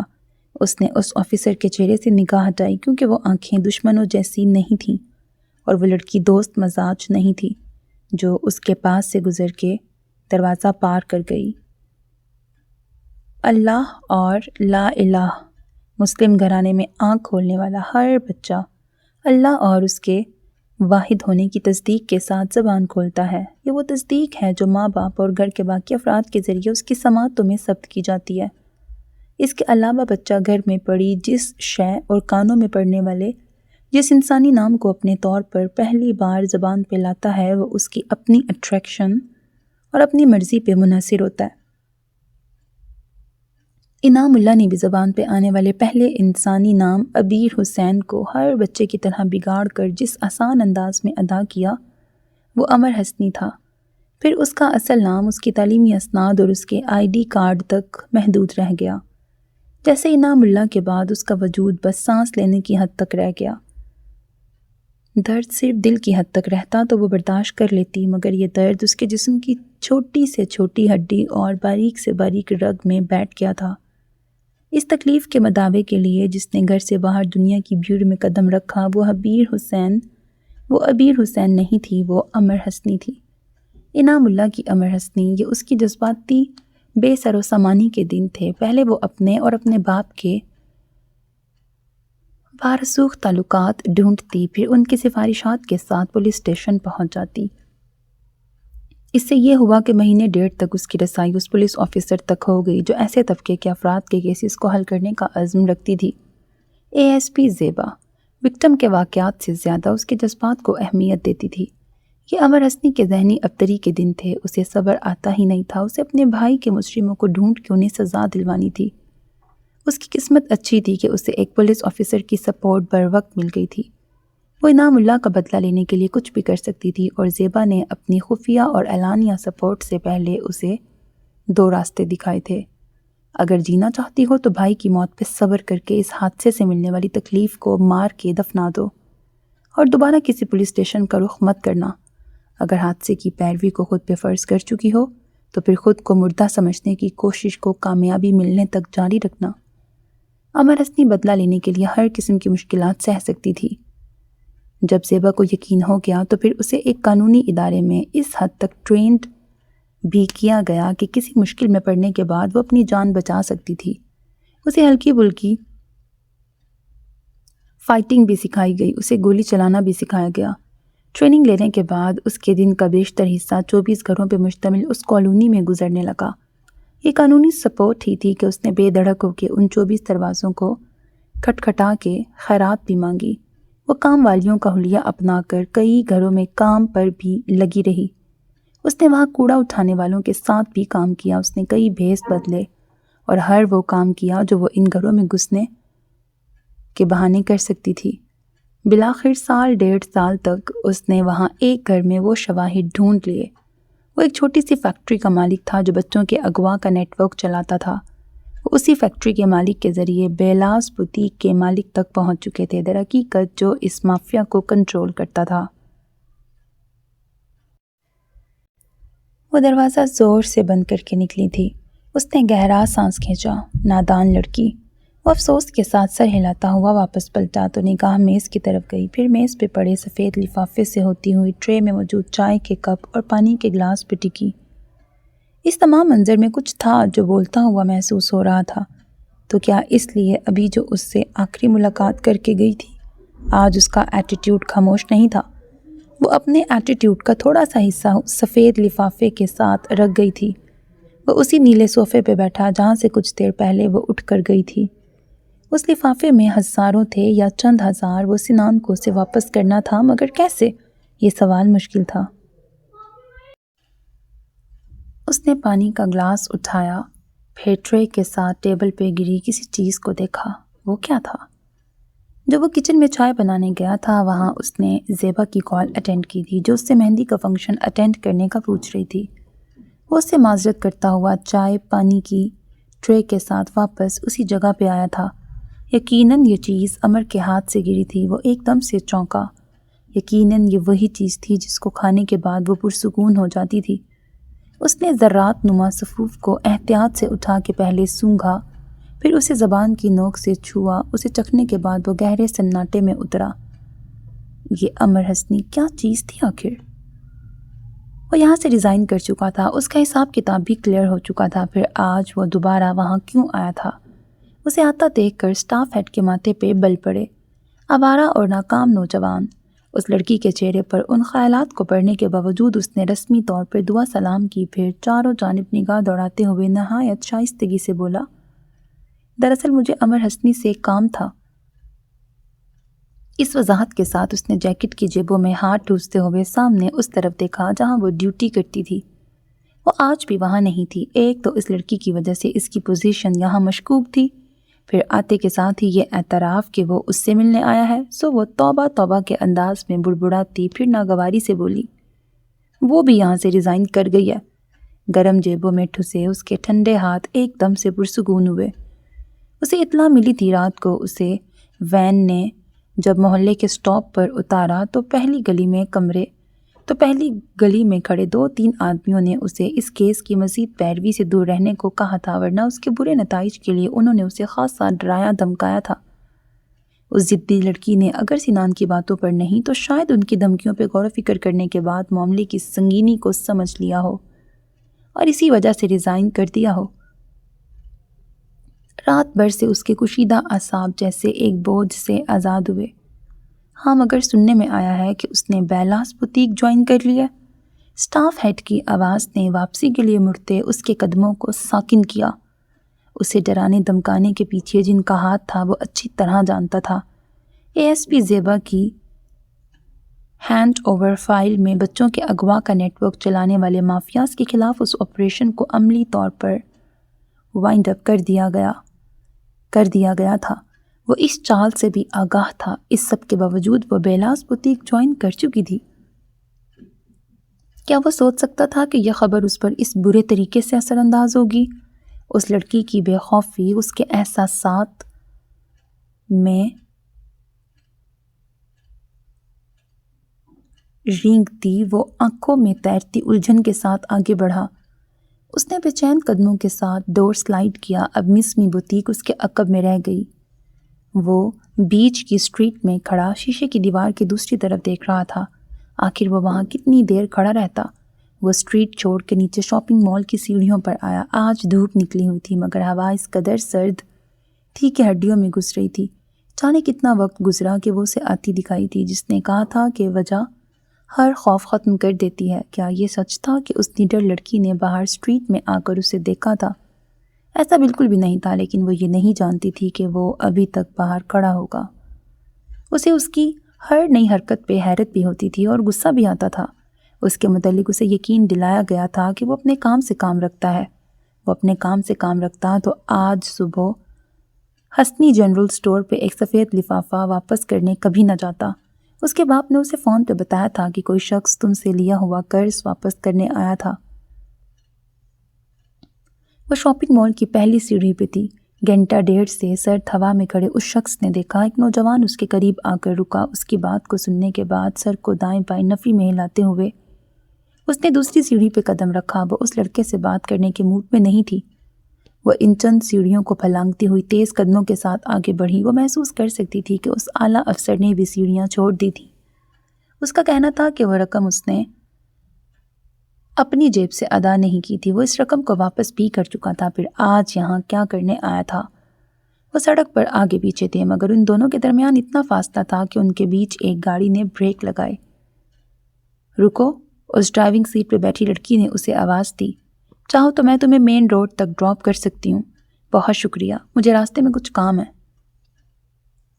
اس جواب کے ساتھ اس کے قدموں میں نے تیزی پکڑی۔ وہ کسی سے لفٹ لینے کے موڈ میں نہیں تھی۔ وہ جو ٹریفک سے راستہ بناتا اس کے قریب پہنچ چکا تھا۔ اس کی نگاہ بے ساختہ سے سامنے عمارت کے مختصر شیڈ کی طرف اٹھی۔ شیڈ پہ بیٹھے کسی پرندے اور اس میں کیا فرق تھا؟ اس کے پاس اس فرق کو جاننے کا وقت تھا، نہ ہی اس چڑیا کے ایٹیٹیوڈ کو انجوائے کرنے کا۔ کیا ایسا ہو سکتا تھا کہ اگلا لمحہ ٹل جاتا، پلٹ جاتا؟ وہ آس پاس کہیں بھی کھڑا اسے دیکھ رہا ہوتا تو وہ آرام سے آگے بڑھ جاتی مگر وہ اس کا راستہ روک اس سے ریکویسٹ کر رہا تھا۔ میں تم سے کچھ بات کرنا چاہتا ہوں۔ دیکھیں سر، ہماری جو ایک ساتھ ڈیوٹی تھی وہ ختم ہو چکی ہے، تو میری سمجھ میں نہیں آ رہا کہ… وہ خاموش ہوئی۔ اس نے چند گہرے سانس لے کر اپنے ادھورے جملے کے ساتھ اسے دیکھا۔ وہ بس اسے دیکھ رہا تھا۔ کیا تھا آج سردی سرمئی برفیلی اور سیاہ ہوتی تو وہ سارا موسم اس شخص کی آنکھوں میں جھونک دیتی۔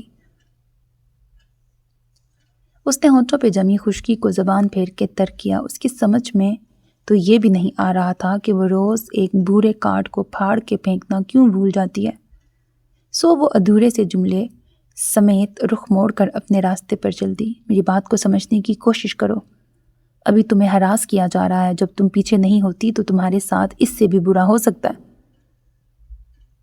وہ کہیں بیٹھ کر بات نہیں سننا چاہتی تھی۔ وہ یوں ہی ساتھ چلتے ہوئے بولا۔ وہ اس کی بات پر یکدم رکی۔ حیرت کی بات یہ نہیں تھی کہ وہ اس کے متعلق ہر خبر رکھتا تھا۔ حیرت کی بات یہ تھی کہ کس وجہ سے اور کیوں رکھتا تھا۔ یہ پاگل پن نہیں، یہ محبت ہے سنان صاحب۔ حسنی کے گھر کے کھلے صحن جیسی محبت۔ کھلا صحن شام ڈھلنے سے قبل جب سرد ہو جاتا ہے تو کیا وہ اجنبی ہو سکتا ہے؟ کیا اسے چھوڑا جا سکتا ہے؟ ہاں مگر ہمارا ایک دوسرے کے آگے پیچھے پھرنا، ایک دوسرے میں دلچسپی ظاہر کرنا ایک ڈرامہ تھا جو ختم ہو چکا ہے۔ پھر آپ کو میری اتنی فکر کیوں ہے؟ وہ سیدھی گردن کے ساتھ اس کے آگے سوال رکھ کے کچھ دیر اس کی آنکھوں میں دیکھتی رہی، پھر چھوٹے قدم اٹھاتی اپنی راہ پہ ہولی۔ پیچھے سرد راستے پر کھڑے اس شخص نے اپنے ہاتھوں کو گرم جیکٹ کی پناہ فراہم کی، مگر ان خنک ہاتھوں نے قرار نہیں پایا۔ ہمیں پتہ ہی نہیں چلتا ایک چیز ختم ہونے کے بعد کب نئے سرے سے شروع ہو جاتی ہے۔ اگر وہ عمارت کی شیڈ پہ بیٹھے ان پرندوں میں سے تھا تو وہ ایٹیٹیوڈ دکھاتی اس چڑیا کو دیکھ رہا تھا جس کے پاؤں شیڈ کی آخری حد کو چھو رہے تھے۔ اسے اڑنا تھا یا پھر گرنا تھا۔ آج پپو پھر بستر میں گھسا بیٹھا تھا۔ اس کی ماں کمرے میں آئی۔ وہ وہاں انم کی موجودگی کو یکسر فراموش کر کے بولی، اس نے ایک تیر سے 2 شکار کیے۔ انم کے شوہر کی بھی آج نائٹ ڈیوٹی تھی، مگر اس کی ماں کے ماتھے پر جو موٹے موٹے بل پڑے تھے وہ اسے تیار ہوتا دیکھ کے پڑے تھے۔ اس کو فلو ہو رہا تھا۔ ماں اس کے لیے جو شاندار لے آئی تھی، اسے فلو ہو رہا تھا، اسے بستر میں ہونا چاہیے تھا، مگر وہ تیاری کر رہی تھی۔ آپ کو پپو کے باپ کا پتہ تو ہے، جب بیوی گھر پر نہ ہو تو اپنے نشئی دوستوں کو بلا لیتا ہے۔ پپو جس طبیعت کا ہے تو وہ ماحول اس پہ اثر انداز ہو سکتا ہے۔ وہ اپنا فون بیگ میں رکھ رہی تھی، باقی سب کا سوچنا مگر اپنا بھلا کبھی نہ سوچنا۔ اس نے جو شاندار کو لاپرواہی سے میز پر رکھا، حالانکہ اس نے بہت ذمہ داری سے بنایا تھا۔ ماں کو پتہ تھا کہ بیٹی چیزوں کی ایسی لاپرواہی سے چڑھتی ہے۔ امر کو دکھ ہوا۔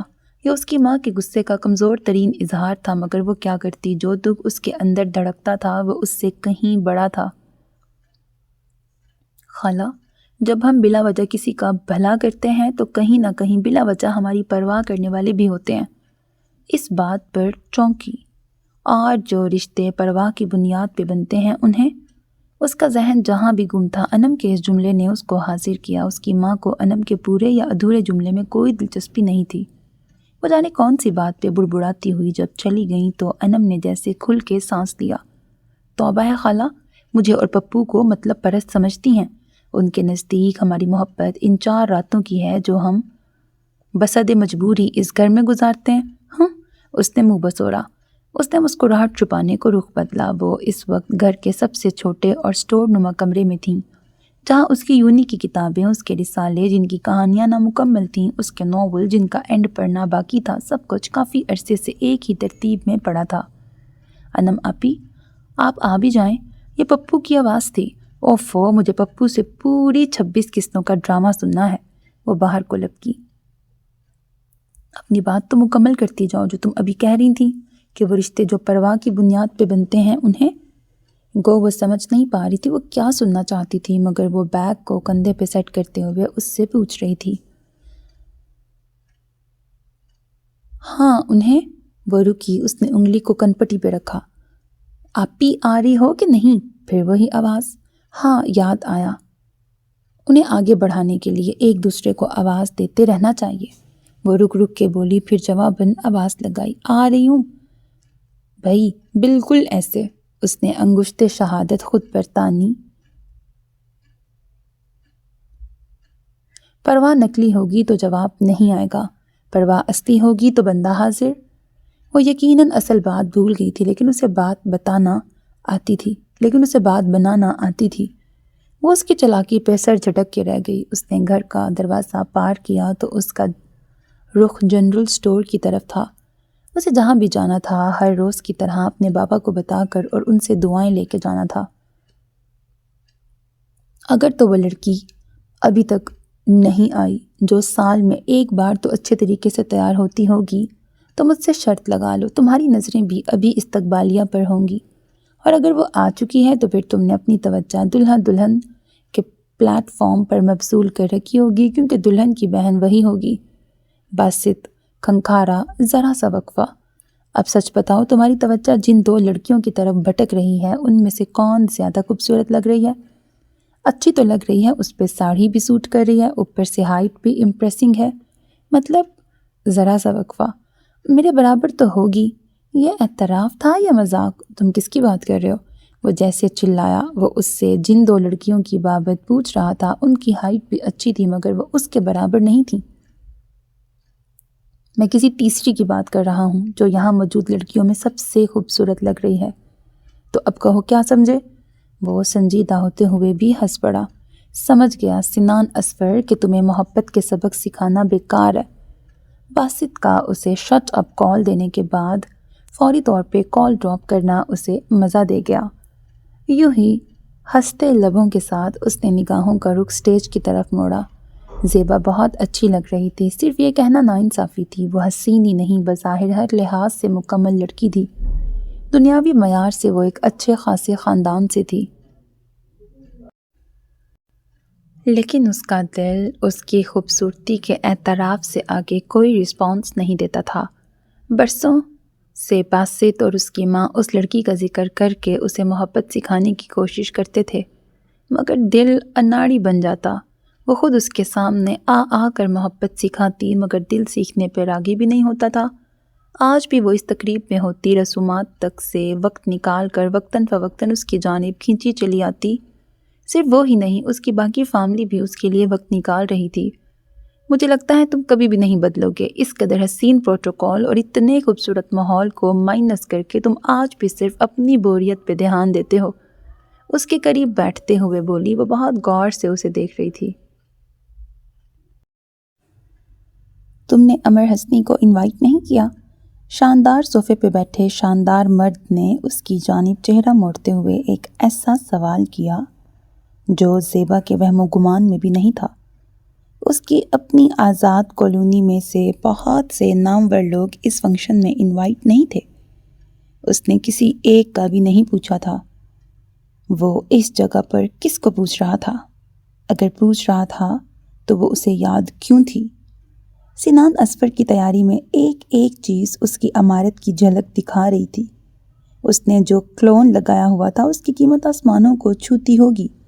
باوقار طریقے سے ٹانگ پہ ٹانگ دھرے بیٹھا وہ شخص اسے ہی دیکھ رہا تھا۔ اس کے الوہی چمک دیتے چہرے پر سنجیدگی کی جگہ اب ناگواری لے چکی تھی۔ اس نے اسے ہاٹ اینڈ ہیٹ کیفے میں بھی چڑھایا تھا، اور انلس کے کہبہ خانوں کی رسم سے منسلک ایک کارڈ کو ٹیبل سے اٹھا کے اپنے پاس رکھ لیا تھا۔ اگر تم نے کسی لڑکی کے ذکر سے مجھے چڑھانا ہی ہے تو پھر وہ میرے یا تمہارے سٹینڈرڈ کی تو ہو۔ وہ بدقت ناگوار تاثرات کو جھٹکتے ہوئے نارمل سی ہو کے بولی۔ میں اس چیز کو نہیں مانتا، وہ مجھے اچھی لگتی ہے، اس کو مس کر رہا ہوں یار۔ شادی ہال کا شور، ہنگامہ، میوزک کی آواز کے باوجود جیسے وہاں ایک سناٹا چھا چکا تھا۔ وہ اب بھی اسے دیکھ رہا تھا۔ وہ بے یقین تھی وہ کیا کہہ رہا تھا۔ کیا اس نے امر حسنی کا ذکر اس نیت سے چھیڑا تھا جیسے اگلے بندے کو الجھا کر خوش ہو؟ میں سچ کہہ رہا ہوں، وہ اس کی پتھرائی آنکھوں کے آگے ہاتھ لہرا کر بولا۔ میں پھر بھی جھوٹ سمجھوں گی، اس نے کہا، پھر اس کو گھورتے ہوئے ہولے سے اٹھ گئی۔ تم اس وقت کہاں ہو، راستے میں یا گھر پہ؟ باسط کال کے ریسیو ہوتے ہی بنا کسی سلام دعا کے بولا۔ اس کی آواز میں کچھ تھا، کچھ محسوس کرنے والا۔ اگر تو تمہیں میری فکر ہو رہی ہے تو تمہارا شکریہ۔ آج اس قدر شدید قسم کی دھند ہے، سمجھو کہ ابھی رینگ کے گھر پہنچا ہوں، اور اگر مجھے پھر سے تنگ کرنے کا ارادہ ہے تو پھر گڈ نائٹ۔ اچھا سنو، مجھے فکر بھی ہو رہی تھی، مگر ابھی مجھے تمہارے لیے ایک پیغام موصول ہوا ہے۔ اس کی آواز پر سنجیدگی غالب تھی۔ خیریت؟ وہ چونک کے سیدھا ہوا۔ امر حسنی کی پڑوسن نے مجھے کال کی ہے۔ امر کے ہاتھوں گولی چلی ہے۔ وہ اس وقت پولیس اسٹیشن میں ہے۔ زیبا سے اس کا رابطہ نہیں ہو رہا۔ اس نے کہا ہے کہ تم کسی نہ کسی کانٹیکٹ پر اس سے رابطہ کر کے اسے امر کے متعلق انفارم کرو۔ اس کے ذہن کو جھٹکا سا لگا۔ اس وجہ سے نہیں کہ اس نے گولی چلائی تھی۔ وہ مان ہی نہیں سکتا تھا کہ زیبا اسی واقعے سے بے خبر ہوگی، پھر وہ امر سے رابطہ کیوں نہیں کر رہی؟ تم نے سنا ہے نا کہ تم نے صرف زیبا کو اطلاع دینی ہے؟ اس نے تم سے نہیں اس سے مدد مانگی ہے۔ وہ جلدی بول رہا تھا۔ ویسے بھی تم اس معاملے کو کسی نہ کسی حد تک فون کالز کے ذریعے بھی سالو کر سکتے ہو۔ آج موسم گھر سے نکلنے والا نہیں، مجھے پتہ ہے کہ مجھے کیا کرنا ہے، وہ گہری سنجیدگی سے بولا۔ اس نے فون کو کان سے ہٹایا۔ وہ اس مسئلے کو فون پر سالو کر سکتا تھا۔ اس کے ہاتھ متحرک تھے، وہ ایک کے بعد ایک کال ملا رہا تھا۔ میرا فون، میرا بیگ پولیس کی تحویل میں ہے، سر۔ انہوں نے ہم سے کہا کہ یہ ASP زیبا صاحبہ کے لیے کام کرتی ہیں۔ ہم نے اس کو فون دیا کہ ان سے بات کرو، مگر میڈم نے ان کی کال سنی نہ کال بیک کی۔ ہم بھی ان سے رابطہ کرنے کی کوشش کر رہے ہیں مگر وہ کسی کی کال نہیں سن رہی۔ کانسٹیبل جب اپنی بات کر چکا تو اس نے اسے ہاتھ کے اشارے سے جانے کو کہا۔ جب وہ یہاں آیا تھا تو وہ لاک اپ میں تھی۔ اس وقت وہ آفس روم میں اس کے سامنے بیٹھی تھی۔ کانسٹیبل کے جانے کے بعد وہ اس کی طرف متوجہ ہوا۔ مجھے ابا اور انم کے علاوہ کسی کا نمبر زبانی یاد نہیں۔ میں ابا کو اس وقت پریشان نہیں کرنا چاہتی تھی، اس لیے انم کو صورتحال بتا کے اسے ڈاکٹر باسط سے رابطہ کرنے کو کہا، لیکن میں آپ کو نہیں بلانا چاہتی تھی۔ اس نے جملہ مکمل کر کے نگاہ اٹھائی۔ اس کی نگاہوں میں پریشانی نہیں تھی، وہی سپاٹ تاثر، وہی بیگانگی، مگر اس کی انگوٹھی میں پنک سٹون نے اس آفیسر کو پہچان لیا تھا۔ اس کی ناک سرخ ہو رہی تھی، وہ اس کے چہرے کی رنگت پیلی پڑ چکی تھی۔ وہ یہاں 1.5 گھنٹے سے تھی مگر اس کی میڈم نے اس سے رابطہ نہیں کیا تھا۔ اس نے نگاہ ملائی، پھر جھکا بھی لی، مگر وہ ابھی تک اسے دیکھ رہا تھا۔ وہ بس اسے دیکھ رہا تھا۔ آج وہ ایسا نہیں کہہ سکتی تھی۔ اس رات کو کوئی لمحہ تو ایسا زرخیز تھا جس نے اس لڑکی کی شبیہ اس آنکھ میں بو دی تھی، جس نے اسے نہیں بلایا تھا لیکن وہ آ گیا تھا۔ وہ خود سے اتنا غافل کب ہوا ہے؟ پتہ ہی نہیں چلا کہ جس راستے پر وہ بھٹک رہی تھی وہ بھی اس راستے پر چل پڑا تھا۔ آج یہاں آئے ہوئے اسے راستے میں جگہ جگہ جو ملی وہ محبت تھی کیا؟ کہیں نیلی سرد انجان گلیوں میں میری آہٹ کو پا کر وہ میرے رستے میں آتی ہے، میری ٹھنڈی تلخ آنکھوں کی کھڑکی پر وہ دستک دے کے کہتی ہے، تم ایسے سرد رستے پر اسے کیسے تلاشو گے؟ پولیس اسٹیشن آ کر اسے جو معلومات ملیں اس کے مطابق جب اس نے اپنے آپ کو ان کے گھیرے سے نکالا تو پھر بھاگتے ہوئے خود کو بچانے کے لیے ان پہ گولی چلائی۔ اس وقت کسی قریبی پولیس اسٹیشن کی پولیس وین کہیں قریب ہی تھی۔ ان معلومات میں جو بات امر اور سنان کے لیے حیران کن تھی وہ یہ کہ اس نے جن افراد پر گولیاں چلائی تھیں وہ تینوں کانسٹیبل تھے۔ ان میں سے 2 زخمی تھے، تیسرے نے یہ بیان دیا تھا کہ وہ ایک مخبری کی بنیاد پر اس کے پیچھے تھے۔ مخبری یہ تھی کہ اس لڑکی کے پاس غیر قانونی اسلحہ تھا۔ ابھی تمہیں ہراس کیا جا رہا ہے، جب تم پیچھے نہیں ہٹو گی تو تمہارے ساتھ اس سے بھی برا ہو سکتا ہے۔ وہ جب سے سامنے بیٹھی تھی اس کے کان یہ جملہ سننے کے منتظر تھے، مگر وہ خاموشی سے بس گاہے بگاہے اسے دیکھے جا رہا تھا۔ اگلے لمحے وہ اپنے سامنے ٹیبل پہ رکھی ٹرے کو ناسمجھی سے دیکھے گئی۔ اس میں صرف چائے ہی نہیں، ساتھ میں بسکٹ اور ٹیبلٹ بھی تھی۔ یہ ٹھنڈ اور فلو کی دوا ہے، اسے پینے کے بعد چائے ختم کرو، پھر بات کرتے ہیں کہ اب کیا کرنا ہے۔ اس نے اس آواز پر جھٹکے سے سر اٹھایا، نگاہیں اس سے ملیں۔ اس نے انجانے میں ہی صحیح پولیس پر فائرنگ کی تھی۔ صبح اس کے خلاف کچھ بھی ہو سکتا تھا، مگر یہاں اس کی مدارات ہو رہی تھیں، اور کیوں ہو رہی تھیں اس کی وجہ وہ اچھی طرح جانتی تھی۔ اس نے چائے ختم کی تو وہ بولا، تم اپنے گھر والوں سے بات کرنا چاہتی ہو تو؟ اس نے اپنا سیل فون اس کے سامنے رکھا۔ انم نے انہیں بتا دیا تھا کہ میں آج رات اپنی سہیلی کی طرف رکوں گی۔ ہاں، مگر صبح ابا کو انم سب کچھ بتا دے گی، مگر میں میڈم زیبا سے بات کرنا چاہتی ہوں۔ اس نے اجازت طلب نظروں سے دیکھا۔ سنان نے اپنی کرسی کے ساتھ ایک سٹول پہ پڑا، اس کا بیگ میز پہ رکھا۔ تم میرے ہوتے اپنا فون یوز کر سکتی ہو۔ اس نے جتنی بار بھی نمبر ملایا، دوسری طرف اس کی کال بزی موڈ پر کر دی جاتی۔ اس کے بعد صرف 1 منٹ بعد سنان کے فون کرنے پر زیبا کی آواز سن کے اس کا رنگ فک ہوا۔ اس قدر فوگ تھی کہ بہت مشکل سے گھر پہنچے ہیں، لیکن اس وقت ہم کزنز مل کے لان میں کافی انجوائے کر رہے ہیں۔ وہ حشاش بشاش سی بولی، اسے کسی کی پرواہ ہی نہیں تھی۔ اس نے سامنے بیٹھے بندے سے نظر چرا کے سر جھکا لیا۔ وہ اس کا ذہن پڑھنے سے قاصر تھی، مگر وہ سب کچھ سمجھ رہا تھا اور کچھ چیزیں اسے بھی سمجھانا چاہتا تھا۔ اگر تم بھول رہی ہو تو میں تمہیں یاد دلا دوں، وہ تمہارے لیے کام کرتی تھی، لہٰذا اس کے خلاف کوئی FIR درج نہیں ہوگی۔ وہ لفظ چبا کر بولا۔ پہلے تو وہ ہونکوں کی طرح اس کا چہرہ دیکھتی رہی، پھر ایک دم مشتعل ہوئی۔ میں نے اسے صاف صاف بتا دیا تھا کہ اب جو بھی ہوگا قانونی طور پہ ہوگا، لہٰذا تم ان معاملات سے دور ہو جاؤ۔ جب اس پہ میری کسی بات کا اثر ہی نہیں ہوا تو اب بھگتے نتیجے۔ 2 بندے جو ہسپتال میں پڑے ہیں ان کے لواحقین یہاں ناشتہ کرنے نہیں آئے بیٹھے، وہ FIR درج کرانے آئے ہیں۔ اس نے سنان کو بغور دیکھا۔ وہ ٹھیک ٹھاک تیاری کے ساتھ سوٹ میں ملبوس تھا۔ اس کی آنکھوں میں رت جگہ اور بے سکونی تھی۔ زیبا کو سانس لینے میں دقت ہوئی۔ کیا وہ اسے واقعی اچھی لگتی تھی؟ کیا وہ اس کے لیے بیس کون تھا؟ میں بھی یہاں ناشتہ کرنے نہیں آیا، تمہیں سمجھانے آیا ہوں۔ اس کے پاس پسٹل کہاں سے آیا؟ اسے ایسی ٹریننگ کس نے دلوائی تھی اور کیوں دلوائی تھی؟ میں سب کچھ جانتا ہوں۔ وہ بولا تو اس نے زیبا کا چہرہ تاریک ہوتے دیکھا۔ اگر اس کے خلاف مقدمہ درج ہوگا،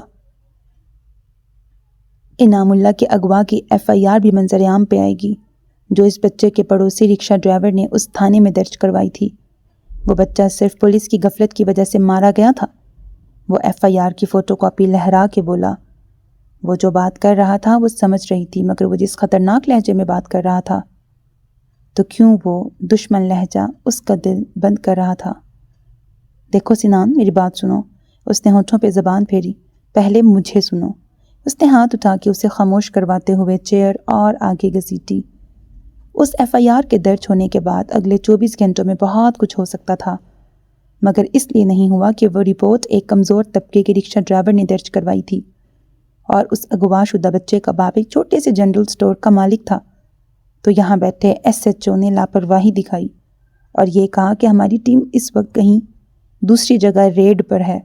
تم لوگوں کے لیے اس کالونی کے گیٹ پہ تعینات گارڈ کو پکڑنا اور کالونی کے گنے چنے گھروں پہ چھاپے کے وارنٹ نکلوانا ناممکن تھے، اور جب بارسوخ طبقے کا بچہ اغوا ہوتا ہے تو شہر بھر میں ناکے لگ جاتے ہیں، پھر سب کچھ ممکن ہو جاتا ہے۔ دباؤ اتنا شدید ہوتا ہے کہ تمہارا سسٹم اس نیٹ ورک چلانے والے مافیا تک بھی پہنچ جاتا ہے۔ مگر یاد رکھنا زیبا، اگر امر حسنی کے خلاف کچھ ہوگا تو پھر ہر ایک چیز اوپن ہوگی۔ وہ اس کی ہر بات سمجھ رہی تھی، اور جیسے جیسے سمجھ رہی تھی اس کا حلق خشک ہو رہا تھا۔ وہ ایک دوسرے کو دیکھ رہے تھے سرد آنکھوں کے ساتھ۔ ایک طاقتور شخص کو ایک کمزور طبقے کی لڑکی سے محبت ہو گئی تھی۔ کیا دوسرا طاقتور اس لڑکی کو کسی بھی جرم میں سزا دلوا سکتا تھا؟ انعام اللہ کے اغوا کو 24 گھنٹے بھی نہیں ہوئے تھے جب وہ نیم جاں حالت میں انہیں ایک پارک میں ملا۔ اغوا کاروں نے اس کے کئی اعضاء نکال لیے تھے۔ خون زیادہ بہہ جانے کی صورت میں وہ جاں بر نہیں ہو سکا تھا، کیونکہ اس کا بھائی اس کے سامنے اغوا ہوا تھا۔ پھر اس کی موت پر یہ لڑکی امر حسنی اپنا ذہنی توازن کھو بیٹھی تھی۔ اس نے اپنے دائیں جانب کھڑی امر حسنی کی طرف اشارہ کیا۔ آپ یہاں کے پورے عملے سے پوچھ لیں، یہ اکثر پولیس اسٹیشن آ کے ہمارے SHO کانسٹیبلز پر چیخنے چلانے لگتی تھی، حالانکہ پولیس نے بچے اور اس کے اغوا کاروں کو ڈھونڈنے کی سر توڑ کوشش کی تھی، مگر یہ ابھی تک اپنے بھائی کی موت کو پولیس کی غفلت کا نتیجہ سمجھتی ہے۔ کل کا واقعہ بھی اسی بدلے کا نتیجہ ہے۔ بیچارے کانسٹیبل سول کپڑوں میں تھے، مگر اسے یہاں پورے عملے کی پہچان ہے۔ کل یہ شدید دورے کی حالت میں تھی۔ اس کے باپ کے بیان کے مطابق یہ شام سے گھر سے نکلی ہوئی تھی۔ اس نے جو بھی کیا ہوش و حواس میں نہیں کیا۔ وہ سرخ و سفید چہرے کے ساتھ بہت تحمل سے بات کر رہی تھی۔ اسے سننے والی کا چہرہ لٹھے کی طرح سفید پڑ چکا تھا۔ زخمی کانسٹیبل کے لواحقین اسے ترحم آمیز نظروں سے دیکھ رہے تھے۔ ساتھ ہی آرام دہ سیٹ پہ بیٹھی ASP کو مشورہ دے رہے تھے کہ میڈم پولیس کی دشمن اس بی کو جلد ہی کسی ذہنی امراض کے ادارے میں بھیجیں۔ جواب میں اسبات میں سر ہلاتی میڈم زیبا کے چہرے پر جھلکتی بے رحمی دیکھ کے اسے ذہین آنکھوں کا مالک وہ افسر یاد آیا جو اس کے بلائے بغیر ایک صفاق دھند میں سفر کر کے اس تک آیا تھا۔ اس نے سچ کہا تھا کہ اب بھی کچھ نہیں ہوگا سوائے اس کے کہ کھیل پلٹ دیا جائے گا۔ اف، مگر اس طرح پلٹ دیا جائے گا؟ اس نے خوف سے آنکھیں میچیں۔ اس کی بکت ایک ٹیشو پیپر جیسی بھی نہیں ہوگی۔ اس نے یہ کب سوچا تھا؟ اس کا باپ ایک بڑے بڑے کنبے کا کفیل تھا۔ اگر وہ اپنی خود سر بیٹی کے پیچھے کسی پاگل خانے یا جیل آنے جانے میں اپنا وقت ضائع کرتا تو ان کا گھر کیسے چلتا؟ کئی گھنٹے اسے اپنے دائیں طرف کھڑا کرنے کے بعد جب زیبا نے اسے اپنے ساتھ چلنے کو کہا تو وہ انکار نہیں کر سکی۔ ایک دم سے زندگی اسے کھلے صحن میں لے آئی تھی، اور ایک دم سے ہی اسے اپنا وجود گھر کی کھڑکیوں کی مانند لگا جس پر واحد ایک شیڈ تھا جو کھڑکی کو بارش اور دھوپ سے بچاتا تھا۔ وہ دونوں ڈرائنگ روم کے بڑے صوفے پر اس طرح بیٹھی تھیں کہ بیچ کی ساری جگہ خالی تھی۔ وہ جس کے انداز نشست میں میزبان جیسا برتاؤ تھا، اس کا بس نہیں چل رہا تھا کہ وہ مہمان لڑکی کو شوٹ کر دیتی۔ کوشش کرنا کہ زندگی میں تمہارا سنان سے کبھی سامنا نہ ہو، ورنہ ملاقات کے آغاز سے اب تک ان کے بیچ ہونے والی بات چیت اسی ایک جملے پہ ختم ہو چکی تھی۔ ورنہ کیا؟ وہ لڑکی جو دوست مزاج نہیں تھی اب اس کے ماتحت کام نہیں کرتی تھی۔ وہ اس چال باز پولیس آفیسر سے خود کو سوال کرنے سے نہیں روک سکی۔ ورنہ تمہارے پاگل پن کا سرٹیفکیٹ وہاں سے بنواؤں گی، پھر تمہیں تا حیات کوئی نارمل ثابت نہیں کر سکے گا، وہ بل کھا کے پھنکاری۔ مہمان لڑکی گہرے رنگ کی شال کو کندھے پہ سیٹ کرتے ہوئے یکا یک ساکت ہوئی۔ ایک عہدیدار نے گھڑیال کی ٹناٹن کو ضبط کروا لینے کا حکم دے دیا تھا۔ ان کے نزدیک محبت بھی مارٹ کی پیشانی پر نصب گھڑیال تھی۔ ایک طاقتور شخص کو ایک کمزور طبقے کی لڑکی سے محبت ہو گئی تھی۔ اب دیکھنا یہ تھا کہ وہ گھڑیال کی موسیقی بحال کروا سکتا تھا کہ نہیں۔ محبت بھی تو رقص کرتی ہے۔ میں یہ جنگ ہار گئی ابا، میں نے اسے سچ مچ کھو دیا، میں نے اپنے بھائی کو انصاف نہیں دلوا سکی۔ جنگ ہار جانے والی وہ لڑکی ایسے چیخ چیخ کے رو رہی تھی جیسے اس کے بھائی کی میت آج ہی اٹھائی گئی ہو۔ اس کا باپ خشک آنکھوں کے ساتھ آگوش میں لے کے اس کا سر تھپک رہا تھا۔ اس کی بیٹی ہار گئی تھی، مگر دنیا کی بھیڑ میں بھٹکنے سے اسے دنیا کے انصاف کے چلن کا پتہ چل گیا تھا۔ جب تک وہ پر امید تھی اس کا باپ اس کی جیت کے لیے پر امید تھا، ورنہ وہ جانتا تھا کہ سرد و گرم راستوں پر بھٹکتی اس کی بیٹی کا سفر بے معنی تھا۔ اچھے راستوں اور اچھے وقت پر صرف طاقتوروں کا قبضہ تھا۔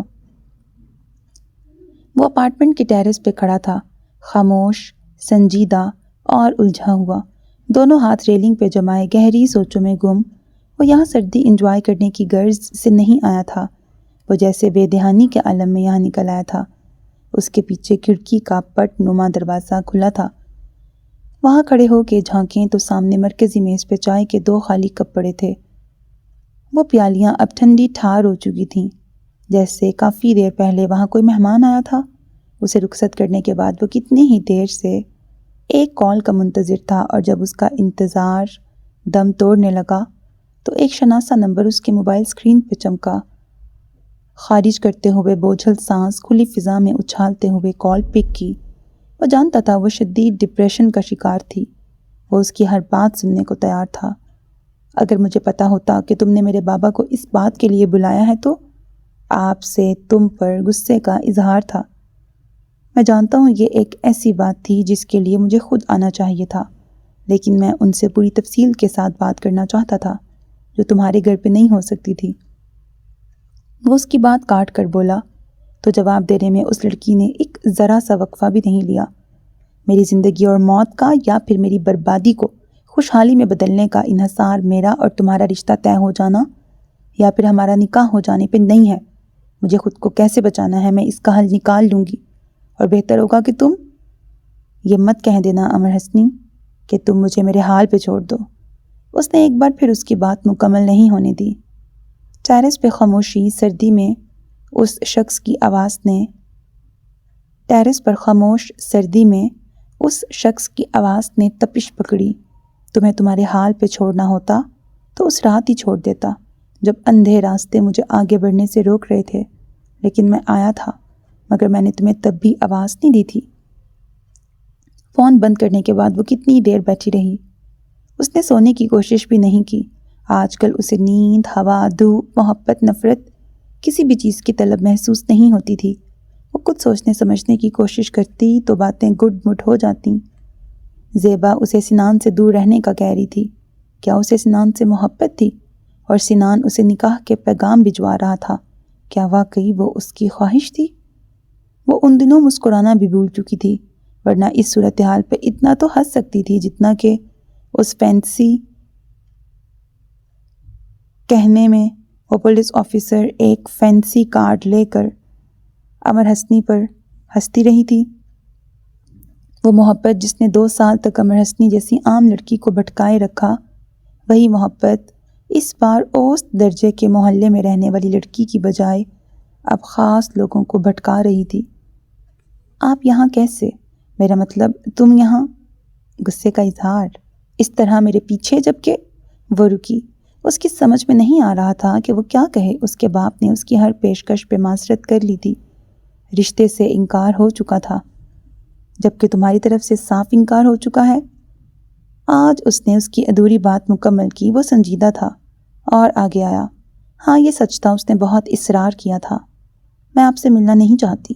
اس نے زیبا کی اپنے متعلق دھمکیاں بتا کے سختی سے انکار کر دیا تھا۔ مجھے نارمل ہونے کے باوجود اپنی باقی زندگی مینٹل ہاسپٹل میں گزارنے کا کوئی شوق نہیں۔ اس نے اس بات کے ساتھ اسے ہمیشہ کے لیے خدا حافظ کہہ دیا تھا۔ آج بھی وہ اس کے سامنے کھڑا تھا۔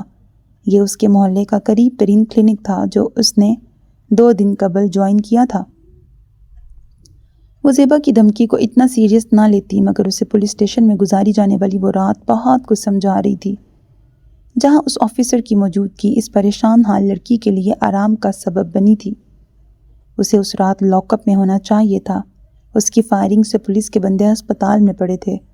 اس کے باوجود ایک آفیسر کے آرڈر پہ اسے وہاں پروٹوکول مل رہا تھا۔ یہی بات تھی جس سے وہ خوف زدہ تھی۔ ایک آفیسر کی حمایت اسے فرش سے اٹھا سکتی تھی تو دوسری آفیسر پولیس کی نفرت اسے مینٹل ہاسپٹل بھی پہنچا سکتی تھی۔ میں اس سے مل کے آیا ہوں، اس پر اپنے اور تمہارے متعلق کلیئر کر آیا ہوں۔ اس جھوٹ کا سہارا لے کر بھی اسے سمجھانے کی کوشش کی ہے کہ امر کے لیے میری جو بھی فیلنگز ہیں وہ یک طرفہ ہیں، مگر وہ کوئی بات سمجھنے کو تیار نہیں۔ اس کی آواز میں سنجیدگی کے ساتھ پریشانی نمایاں تھی۔ اس کے ہاتھ متحرک تھے۔ وہ ایک بڑے سائز کے کارٹن سے مختلف ادویات کی شیشیاں نکال کر ایک میں رکھتی جا رہی تھی۔ وہ اس کی طرف پلٹی۔ پہلی بات تو یہ ہے کہ تم نے کسی جھوٹ کا سہارا نہیں لیا۔ دوسری بات، وہ تمہاری کوئی بات سننے کو تیار نہیں اور وہ مجھے نقصان پہنچائے گی۔ یہ سب مجھے مت سناؤ۔ اس کی پیشانی پر لکیریں تھیں۔ تم دونوں کی ایک دوسرے کے ساتھ مقابلے بازی، ضد، انا، اس کے نتیجے میں تم دونوں ایک دوسرے کی غلطیاں ڈھونڈ کے پھر پلیٹ میں رکھ کے ایک دوسرے کو پیش کرتے ہو۔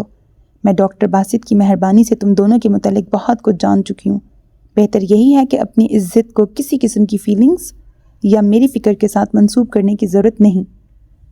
اس کے آخری جملے نے اس شخص کو پریشان کیا۔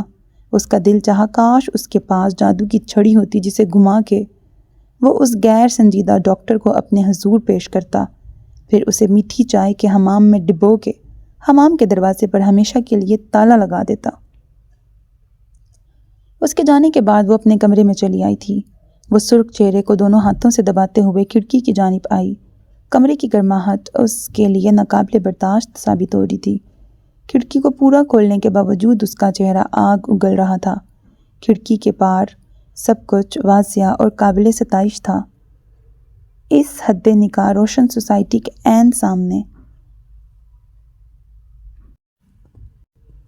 سڑک کے پار اندھیرے میں اترے علاقے کا مکین کچھ دیر پہلے اس سے کہہ رہا تھا کہ تم مجھے اچھی لگتی تھیں، مگر میں نے تم سے کبھی محبت نہیں کی۔ میں نے تمہیں کبھی اپنے فیوچر کے حوالے سے لمحہ بھر کو کوئی خواب نہیں دکھایا۔ میں کبھی تمہاری خواہش میں مبتلا نہیں ہوا۔ اقتدار اختیار کی اس جنگ میں چھوٹے گھر کے مالک اس شخص کو وہ اس کی مرضی کے بغیر حاصل نہیں کر سکتی تھی، کیونکہ اس کی نسبت وہ ایک طاقتور ادارے میں ایک بڑے عہدے پہ فائز تھا۔ وہ اس کو نقصان نہیں پہنچا سکتی تھی، مگر خاص اور عام کی اس جنگ میں وہ ایک عام سی لڑکی کے مقابلے میں ہار جاتی۔ کیا یہ ممکن تھا؟ کیا میں اور آپ نہیں جانتے سر؟ یہ ہر طرح کے مافیاز گروپ، ہر خرابی کا نیٹ ورک چلانے والے کسی نہ کسی بحروپ میں ہمارے بیچ، ہمارے آس پاس ہی رہتے ہیں۔ ایسا کم ہی ہوتا ہے کہ یہ لوگ کبھی دباؤ کے تحت اور کبھی ایماندار پولیس افسروں کے ہاتھوں بے نقاب ہو جائیں، پھر گرفتار بھی ہو جائیں۔ جہاں تک مجھے یاد پڑتا ہے تو ریکارڈ کے مطابق زیبا کا جو نمایاں مقام ہے وہ اسی قسم کی مافیاز کی گرفتاریوں کے نتیجے میں ہے۔ سعود تیز قدموں کے ساتھ بیٹی کے کمرے میں جا رہا تھا۔ اس کے ذہن میں سنان کی یہ باتیں گونج رہی تھیں۔ پس پردہ وہ اسے یہ بتا رہا تھا کہ در حقیقت یہ لوگ کبھی امر حسنہ تو کبھی اس جیسے اور جنونیوں کے ہاتھوں بے نقاب ہوتے ہیں، تو زیبا جیسے ذمہ دار افسران کے لیے ان پہ ہاتھ ڈالنا آسان ہو جاتا ہے۔ پھر وہ پکڑے بھی جاتے ہیں، صرف فائلز میں اور ریکارڈ کی حد تک۔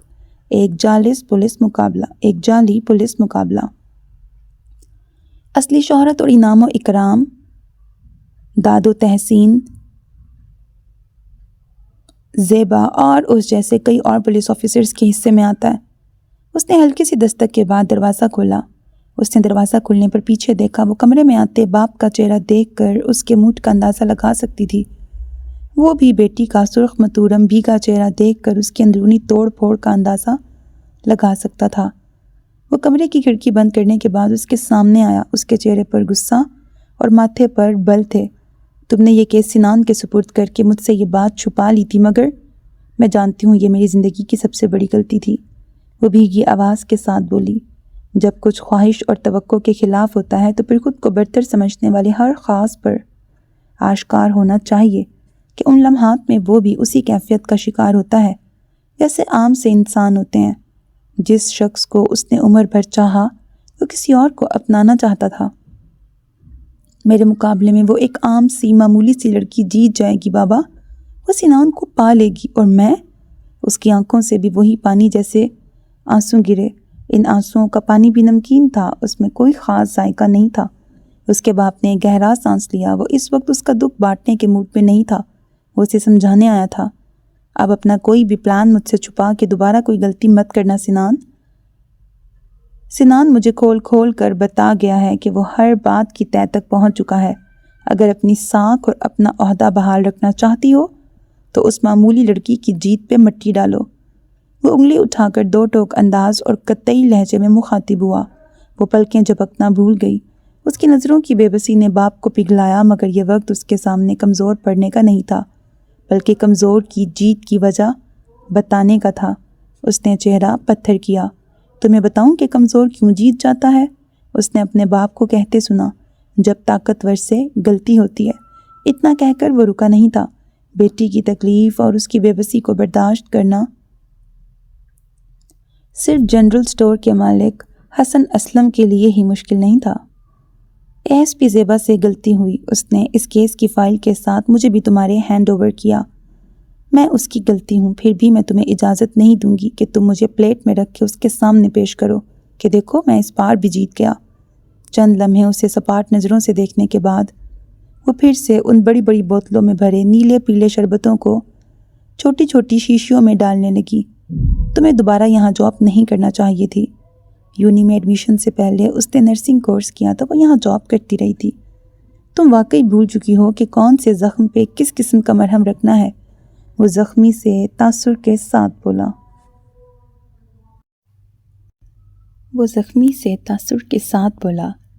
اس سے لوگوں کا نقصان ہو سکتا ہے۔ وہ بات آگے بڑھانے کے لیے اسے غصہ دلانا چاہتا تھا۔ دراصل وہ اس کے اندر بڑے غبار کو، غم و غصے کو راہ دینا چاہتا تھا۔ تم لوگوں کے نقصان کی فکر میں مجھے اس کلینک سے نکلوانے کا اختیار رکھتے ہو، نکلوا دو، مگر مجھے اس نقصان سے مت ڈراؤ جس سے بچنے کے لیے مجھے تمہاری زندگی کا حصہ بننا ہوگا۔ وہ طنز سے مسکرائی۔ اس کا چہرہ گلابی ہو رہا تھا۔ وہ ہر بات پر بدگمان ہو رہی تھی۔ وہ بھول گئی جو اس وقت آنکھوں میں خفگی لیے اسے دیکھ رہا تھا۔ جب اسے کھلا جوتا تنگ کر رہا تھا وہ اس کے پیچھے تنگ گلی میں آیا تھا، وہ اس کے لیے جنرل وارڈ میں بھی آیا تھا۔ اس نے اب جانا وہ پرواہ نہیں تھی، وہ اسے کھوج رہا تھا۔ اپنی اور اس پولیس آفیسر کی مقابلہ بازی کی وجہ سے سنان نے اس گلابی پڑتے چہرے کو بغور دیکھا۔ تم دونوں کی جنگ میں کم از کم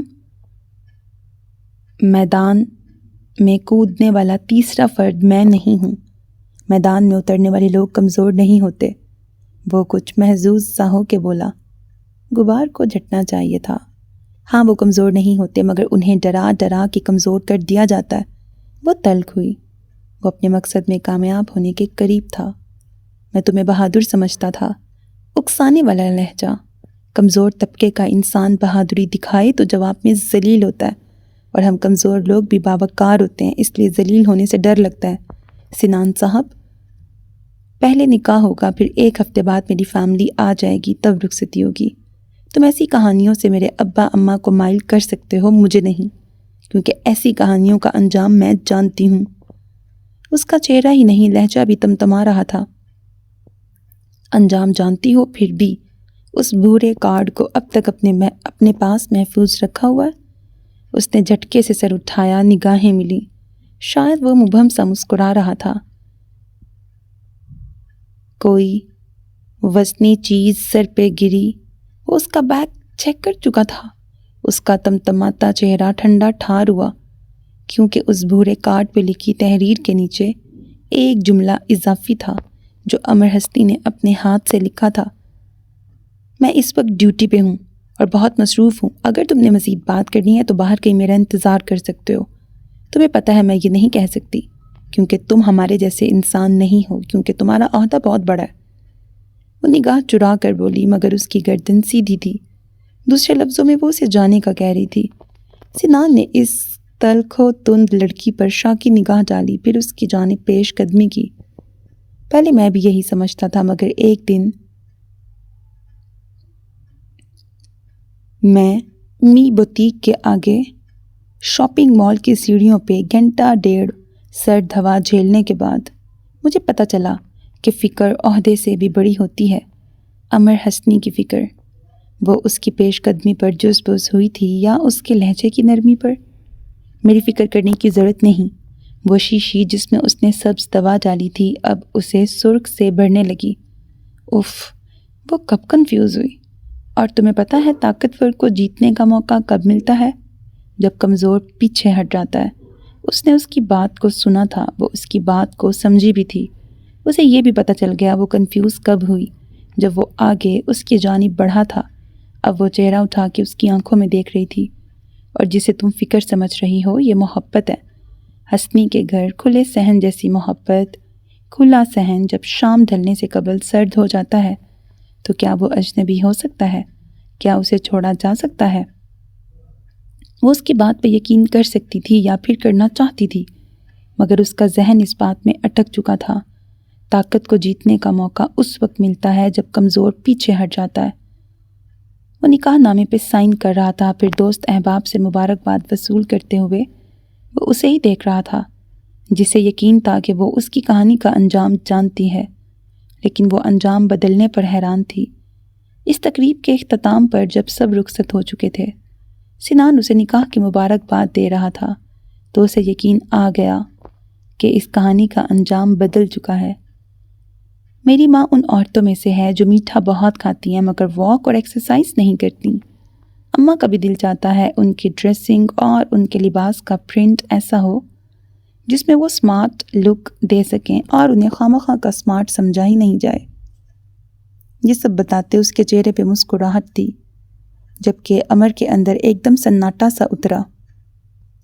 ابھی گاڑی میں ہال آتے ہوئے راستہ بھر وہ نکاح کا فنکشن، اپنی فیملی کے تبصرے، اپنے ماں باپ کی واپسی، وہ دنیا جہان کی باتیں کرتا رہا تھا، مگر اس کی کسی بات میں نہ وہ خود تھا نہ کہیں وہ تھی۔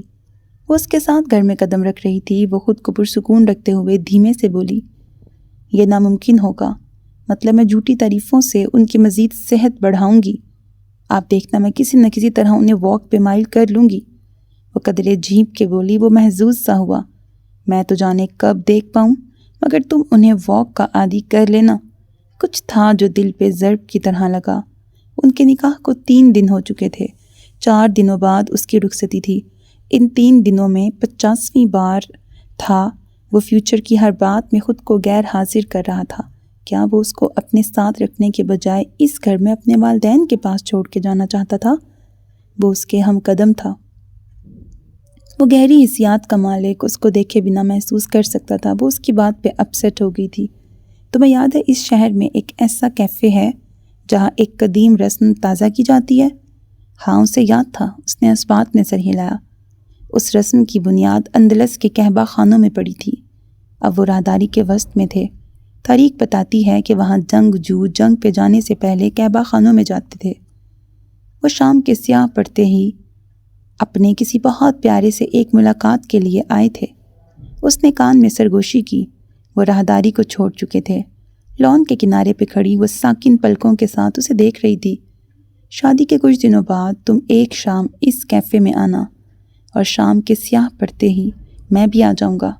اس نے جو سمجھا کیا وہ سچ تھا؟ اس کی ساکن آنکھیں گیلی ہوئیں۔ ہم خاموش رہ کر بس ایک دوسرے کو دیکھتے رہیں گے، وہ کہہ رہا تھا۔ پھر اس کی انگوٹھی کے پنک سٹون کو چھو کے اس کے ہاتھ اسی انگلی کو مٹھی میں لے کے آگے بڑھا۔ وقت کو قید نہیں کیا جا سکتا مگر اسے آواز تو دی جا سکتی ہے۔ اس نے متبسم سا ہو کے بھورے کارڈ پہ لکھی اس اضافی تحریر کو دہرایا جو اس کے ہمراہ چلتی لڑکی نے کسی بے اختیار سے پل میں لکھ چھوڑی تھی۔ آپ مجھے تنگ کر رہے ہیں۔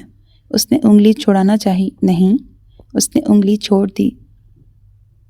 میں یہ جملہ اس لیے دہرا رہا ہوں تاکہ تم اسے ذہن نشین کر لو۔ وہ بہت دھیمے سے بولا۔ اس کا حلق نمکین ہوا، گویا اس نے جو سمجھا وہ سچ تھا۔ اس نے انگلی چھوڑ دی اور ہاتھ پکڑ لیا، پھر دوسرے ہاتھ کی مٹھی کھول کر اس کے سامنے کی۔ اس کی ہتھیلی پر ایک سپاری تھی، شاہی میوہ۔ اف، وہ پلکیں جھپکا کے رہ گئی۔ یہ سچ ہے کہ میرے پورے کریئر میں کم از کم کسی لڑکی نے میرا دماغ اس قدر نہیں گھمایا ہوگا۔ وہ ہنسا۔ ایک سیدھی سادی سپاری کو پر اسرار بنانے کے لیے اس کا صفوف بنا کے شیشی میں بھرنے کے باوجود اب تم اسے بچوں کی پہنچ سے نہیں بچا سکو گی۔ اس کی مخبری ہو چکی ہے۔ وہ پھر سے ہنسی۔ وہ خفت کا شکار ہوئی۔ سپاری اسے واپس کرتے ہوئے اسے خفگی سے دیکھا۔ اگر آپ کی باتیں ختم ہو گئی ہیں تو چلیں۔ سنان کی مسکراہٹ سمٹی۔ وہ اس کی فیلنگز سمجھ سکتا تھا۔ وہ کس کی بات پہ ڈسٹرب ہو چکی تھی۔ وہ اس سے دنیا جہان کی باتیں سننے کی بجائے صرف اس کی سننا چاہتی تھی۔ میرے پاس بہت سی باتیں ہیں۔ وہ سنجیدہ ہوا۔ اگر میں غزہ کے سفر سے لوٹ آیا تو تمہیں بتاؤں گا۔ اس موسم بہار میں جب اس درخت کے پھول گولائی کی شکل میں کھلیں گے اور ان کی خوشبو مکمل ہوگی تو اسی جگہ پر میں اپنی اور تمہاری باتیں کروں گا۔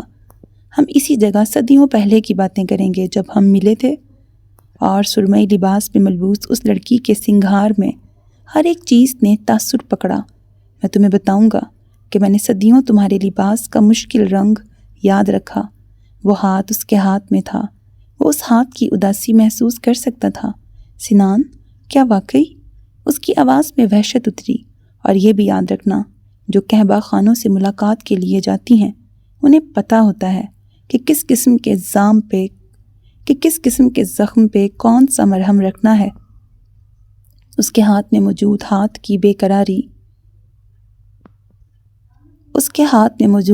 کی بے قدری بلا رہی تھی۔ جس امر حسنی کو ڈھونڈ کے میں نے اپنی زندگی میں شامل کیا ہے، اگرچہ وہ جانتی ہے کہ محبت سرد رستہ ہے، مگر مجھے یقین ہے وہ ان راستوں پر کسی کو بھی تلاش کرنے کی غرض سے دوبارہ گم نہیں ہوگی، کیونکہ وہ یہ بھی جانتی ہے وقت کو قید نہیں کیا جا سکتا مگر اسے آواز تو دی جا سکتی ہے۔ وہ اسے دیکھ رہی تھی۔ وہ اس کے ہاتھ کو پرسکون کرنے کے لیے اسے مشکل رنگ کے کارڈ پر کوئی تحریر سنا رہا تھا۔ وہ اس ماحول کی خوبصورتی میں اضافہ نہیں، اس ماحول کی خوبصورتی کی وجہ ثابت ہو رہی ہے۔ اس کی بھیگی آنکھوں کے کناروں پہ مسکراہٹ چمک رہی تھی۔ وہ اسے بتا رہا تھا کہ صدیوں تک کے لیے میری آنکھوں نے وہ منظر قید کر لیا تھا جب روشنی ایک زمانے کو چھوڑ کر صرف تمہارے چہرے تک محدود رہ گئی تھی۔ اس منظر میں جھلکتی خوبروئی اور کشش کسی دوسری جگہ پر کوئی دوسرا سنان مدتوں تک بھی نہیں دیکھ سکتا تھا۔ ختم شد۔ سو میرے عزیز listeners, this was the end of the novel میں نہیں، محبت سرد رستہ ہے۔ Hope that you like it. تھوڑا سا ڈیپ ناول تھا لیکن ناول اچھا تھا۔ مجھے لگتا ہے تھوڑے اور اچھے طریقے سے، مطلب سٹوری لائن اچھی تھی، پلاٹ تھوڑا زیادہ اچھے اور بہتر طریقے سے لکھا جا سکتا تھا، پھر یہ بہت اچھا ہوتا ناول۔ مطلب بیچ میں کچھ سینز نا، ایک سین ختم ہوتے ہی اگلا ایک دم شروع ہو جاتا تھا، مجھے پتہ ہی نہیں لگتا تھا اچھا اگلا سین بھی آ گیا۔ ایسا کچھ تھوڑا سا مجھے لگا گھپلا ٹائپ، لیکن اوور آل اگر میں سٹوری کی بات کروں تو وہ اچھی تھی۔ آپ بتائیے گا آپ کو ناول کیسا لگا، فیڈ بیک دینا، چینل کو سبسکرائب کرنا، ویڈیو کو لائک کرنا، کمنٹ سیکشن میں اپنی رائے کا اظہار کرنا ہر چیز نہ بھولیے گا، because that's how you can encourage me and that's the only kind of support and encouragement which I want from all of you. Allah Hafiz.